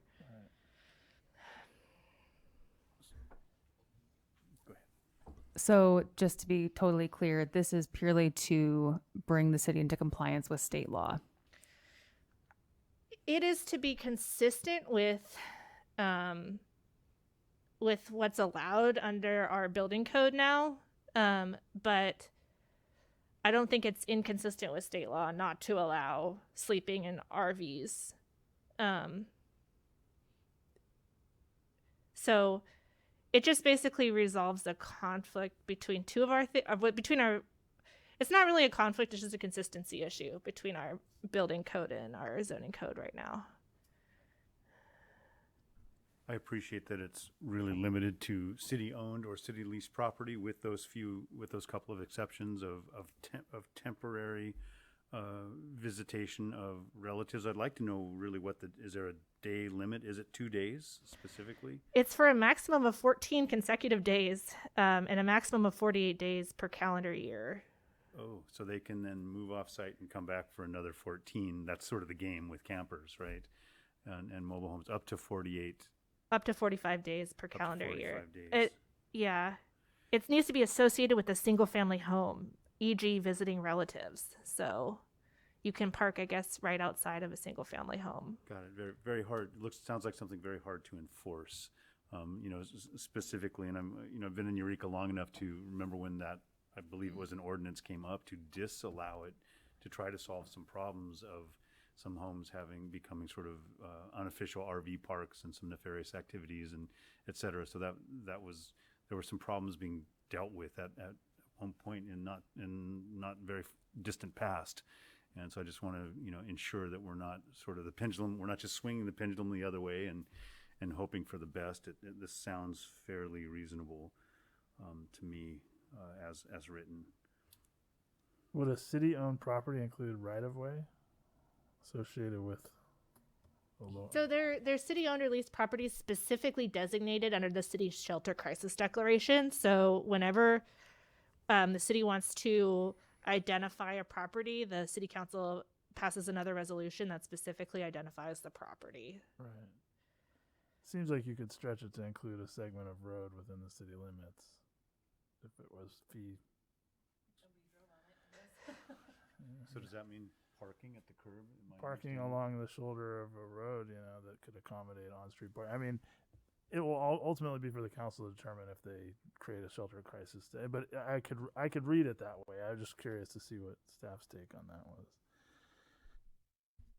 Yeah, the way this is written here, you couldn't maybe interpret that way as city property is city right of way. Yeah, like if especially, unimproved right of way, I don't know, but they would have to designate that. And so far they've really just focused on sites where there's a nonprofit that's interested in doing an emergency shelter. And I think I understand the overarching goal is, we are sort of a climate change haven, and we do have refugees from fire areas like Chico, et cetera, and trying to create for them to be temporarily until they get their feet under them and other unhomed folks, in the city. But I do have that concern about right of way, and I'm wondering if it's in our purview or whether we should sort of ask for a little bit more definition just to make sure that residential streets and curb areas don't become a place where people feel the freedom to do that, and they can just move one parking space up and suddenly be another 14 days. It just seems like it could be abused somehow, and I don't know how granular we want to get to try to avoid that, but I don't want to create problems in the future. I think that, as staff mentioned, every site would be identified by the council on a case-by-case basis at a public hearing. So I personally don't see that as being a huge issue. At least it's something that wouldn't go unanalyzed in the future. It wouldn't come back to us But if anything, it probably would get more attention going before the council. So for my part, I'm comfortable with it as is. Yeah, I share Delo's comfort. As do I.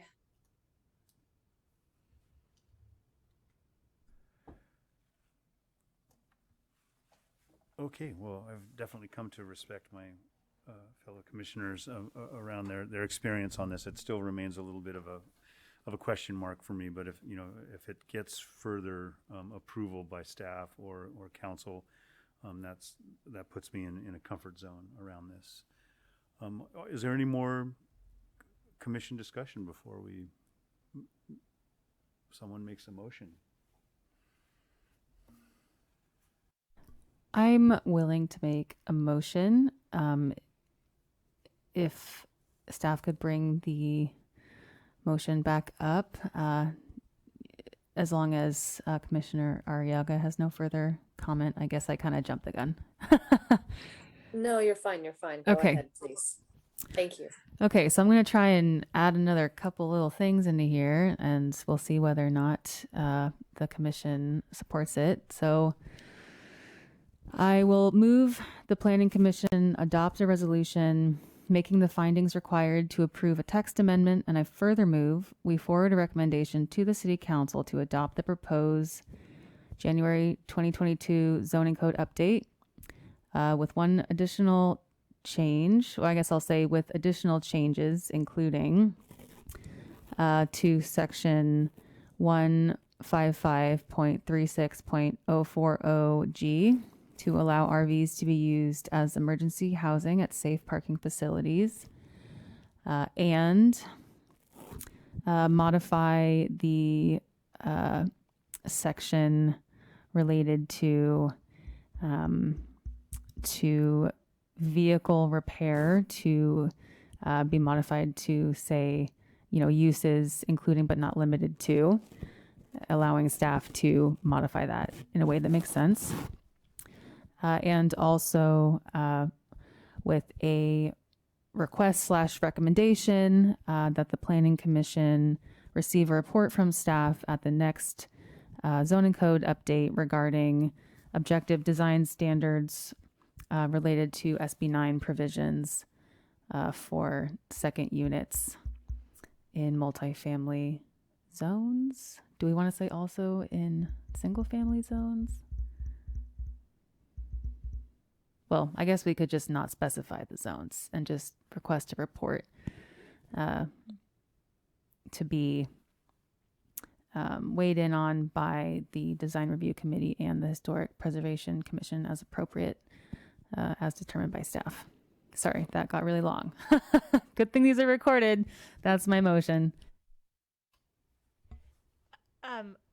If you want, sorry, Commissioner, if you're interested in having the Design Review Committee and the Historic Pres weigh in, maybe we don't bring it back at the next Planning Commission meeting, just to give us time to bring it to those other bodies. I would personally be comfortable with that. Yeah. Whatever the pleasure of the commission is, but I think that would make sense and be fine.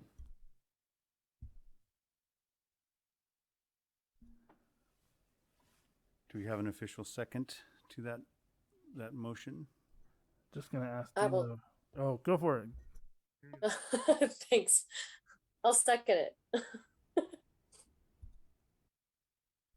So Dilo, you're envisioning essentially with the last part of the motion that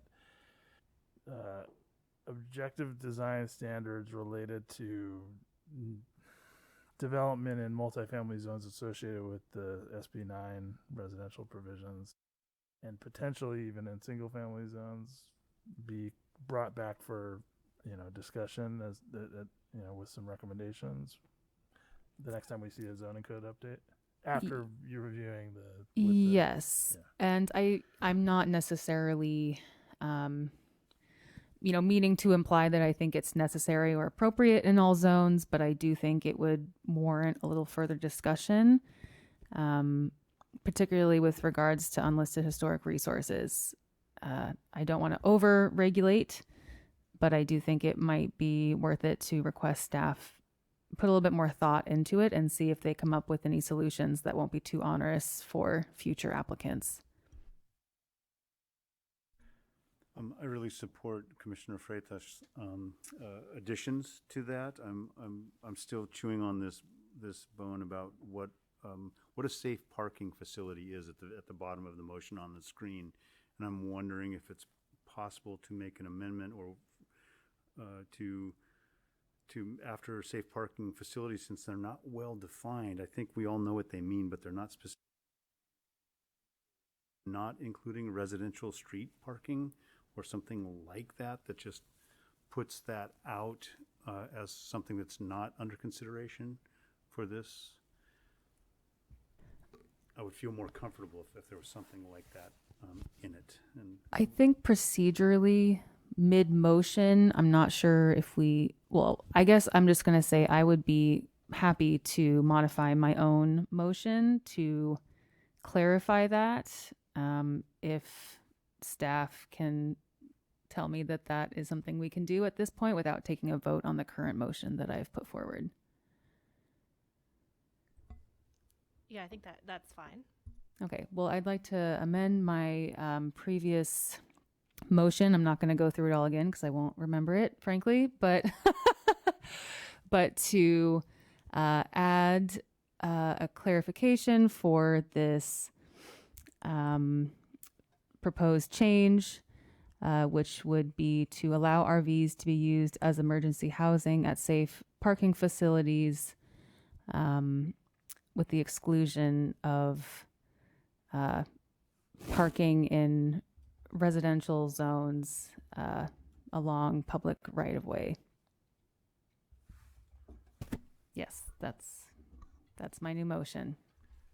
And does that need to be seconded again, the revision? Yeah, can we confirm the second?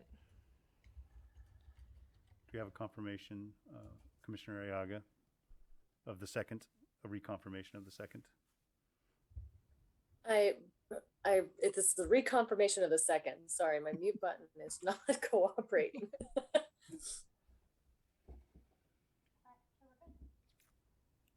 Any other discussion among the commissioners? No, I guess before we vote, I just want to say thank you for doing a really good job with this. I know how maddening it can be to wrangle all this stuff together, and I was the fact that I was able to familiarize myself and understand it in the very small amount of time that it took was a testament to your work. So thank you, and the presentation was very good too. Thanks. I just want to say that it was actually a team effort. Everybody helped with the updates to the code this time. Actually, everybody but me. I just did the back end of it. So Well, it was very proactive, and yeah, we appreciate that. Okay, all thanks given appropriately. Let's take a vote. All in favor, say aye. Aye. Aye. None opposed, so it carries unanimously.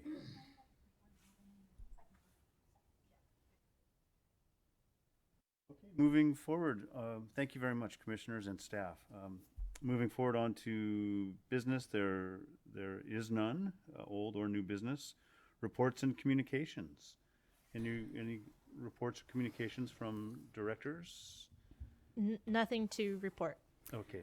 I have one communication, I guess, which would be I would like to bring up what I brought up earlier about sea level rise projections. And if I can, I'm not sure procedurally how I need to request this to have it brought back before the commission. If it requires a full commission motion to staff, I guess that's what I'd like to put forward, is just in the new year, prior to the LCP update coming before us, to have a report on the city's sort of stance on sea level rise, why the risk scenario that's typically used is used, just so we understand, and that there is a consistency. And if I could also request that the city staff do a little bit of research on some of the sea level rise guidance, the new guidance that's coming from the Coastal Commission, and sort of break that down for us. I've looked at it a little bit myself, but it's pretty dense. Not looking for, something that's going to take hours and hours of time, but just to kind of guide us through the very basics of it, and just to help us ensure that we are consistent with local coastal staff's guidance, so that way it's not, updated on a project by project basis right before the hearing. I think that would behoove staff and the applicants and the commission. So that would be my request.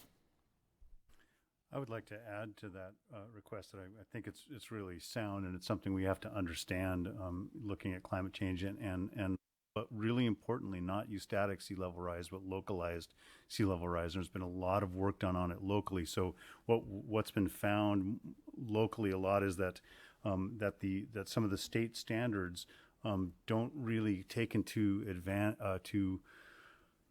full consideration what our local sea level rise is based on land leveling and tide gauges, subsidence, and interseismic deflection from being in the Cascadia subduction zone. And so we have more sea level rise here in areas than almost any other place between Alaska and Mexico. So I think getting local sources, getting Alderon Laird to come in and talk, California Estuarine Institute, Humboldt State professors. I don't mean to make this a big symposium or anything, but we have a lot of really localized knowledge. It's way more specific than what we're getting in terms of state guidance on this and Coastal Commission guidance on this, and Ocean Protection Council guidance seems very vague relative to what we understand locally.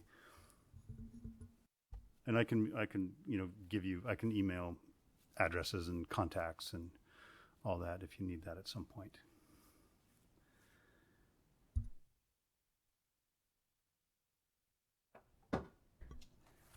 So do you need me to request that No, it's okay?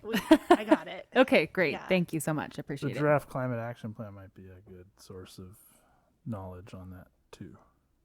But it's not, I don't know, it's draft, I believe, but the county's working on.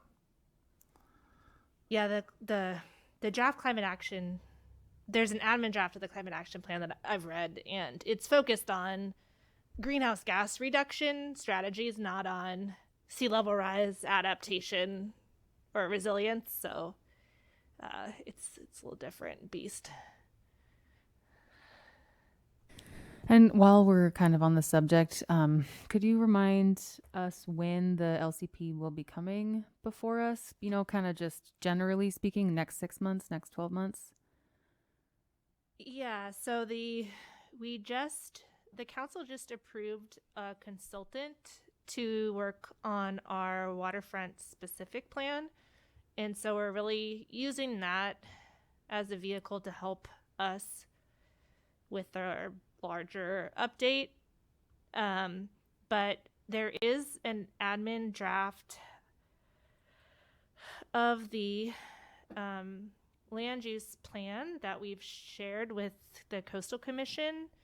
That was shared maybe in the end of 2020, but hasn't gotten any comments yet from local commission staff. That was what the city manager was hoping to wait on at their request, but now he's considering that we maybe just move forward without getting local staff comments based on expertise we have on staff. So yeah, we're hoping to at least move the land use plan portion of it. There's already an admin draft of forward early next year. In the council's strategic plan update that was given at the last council hearing, we put in there that our hope was to get a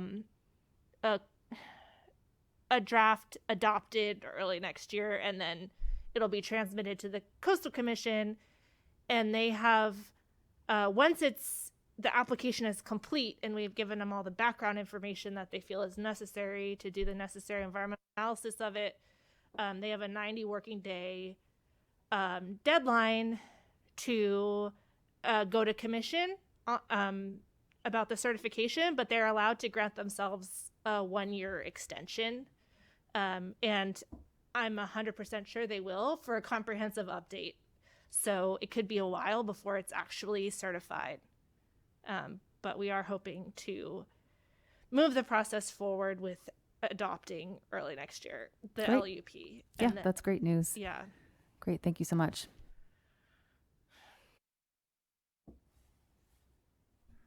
Any other reports or communications? Thank you, Commissioner Freitas. I think we move straight on to adjournment at this point. And does that require a motion? That does not.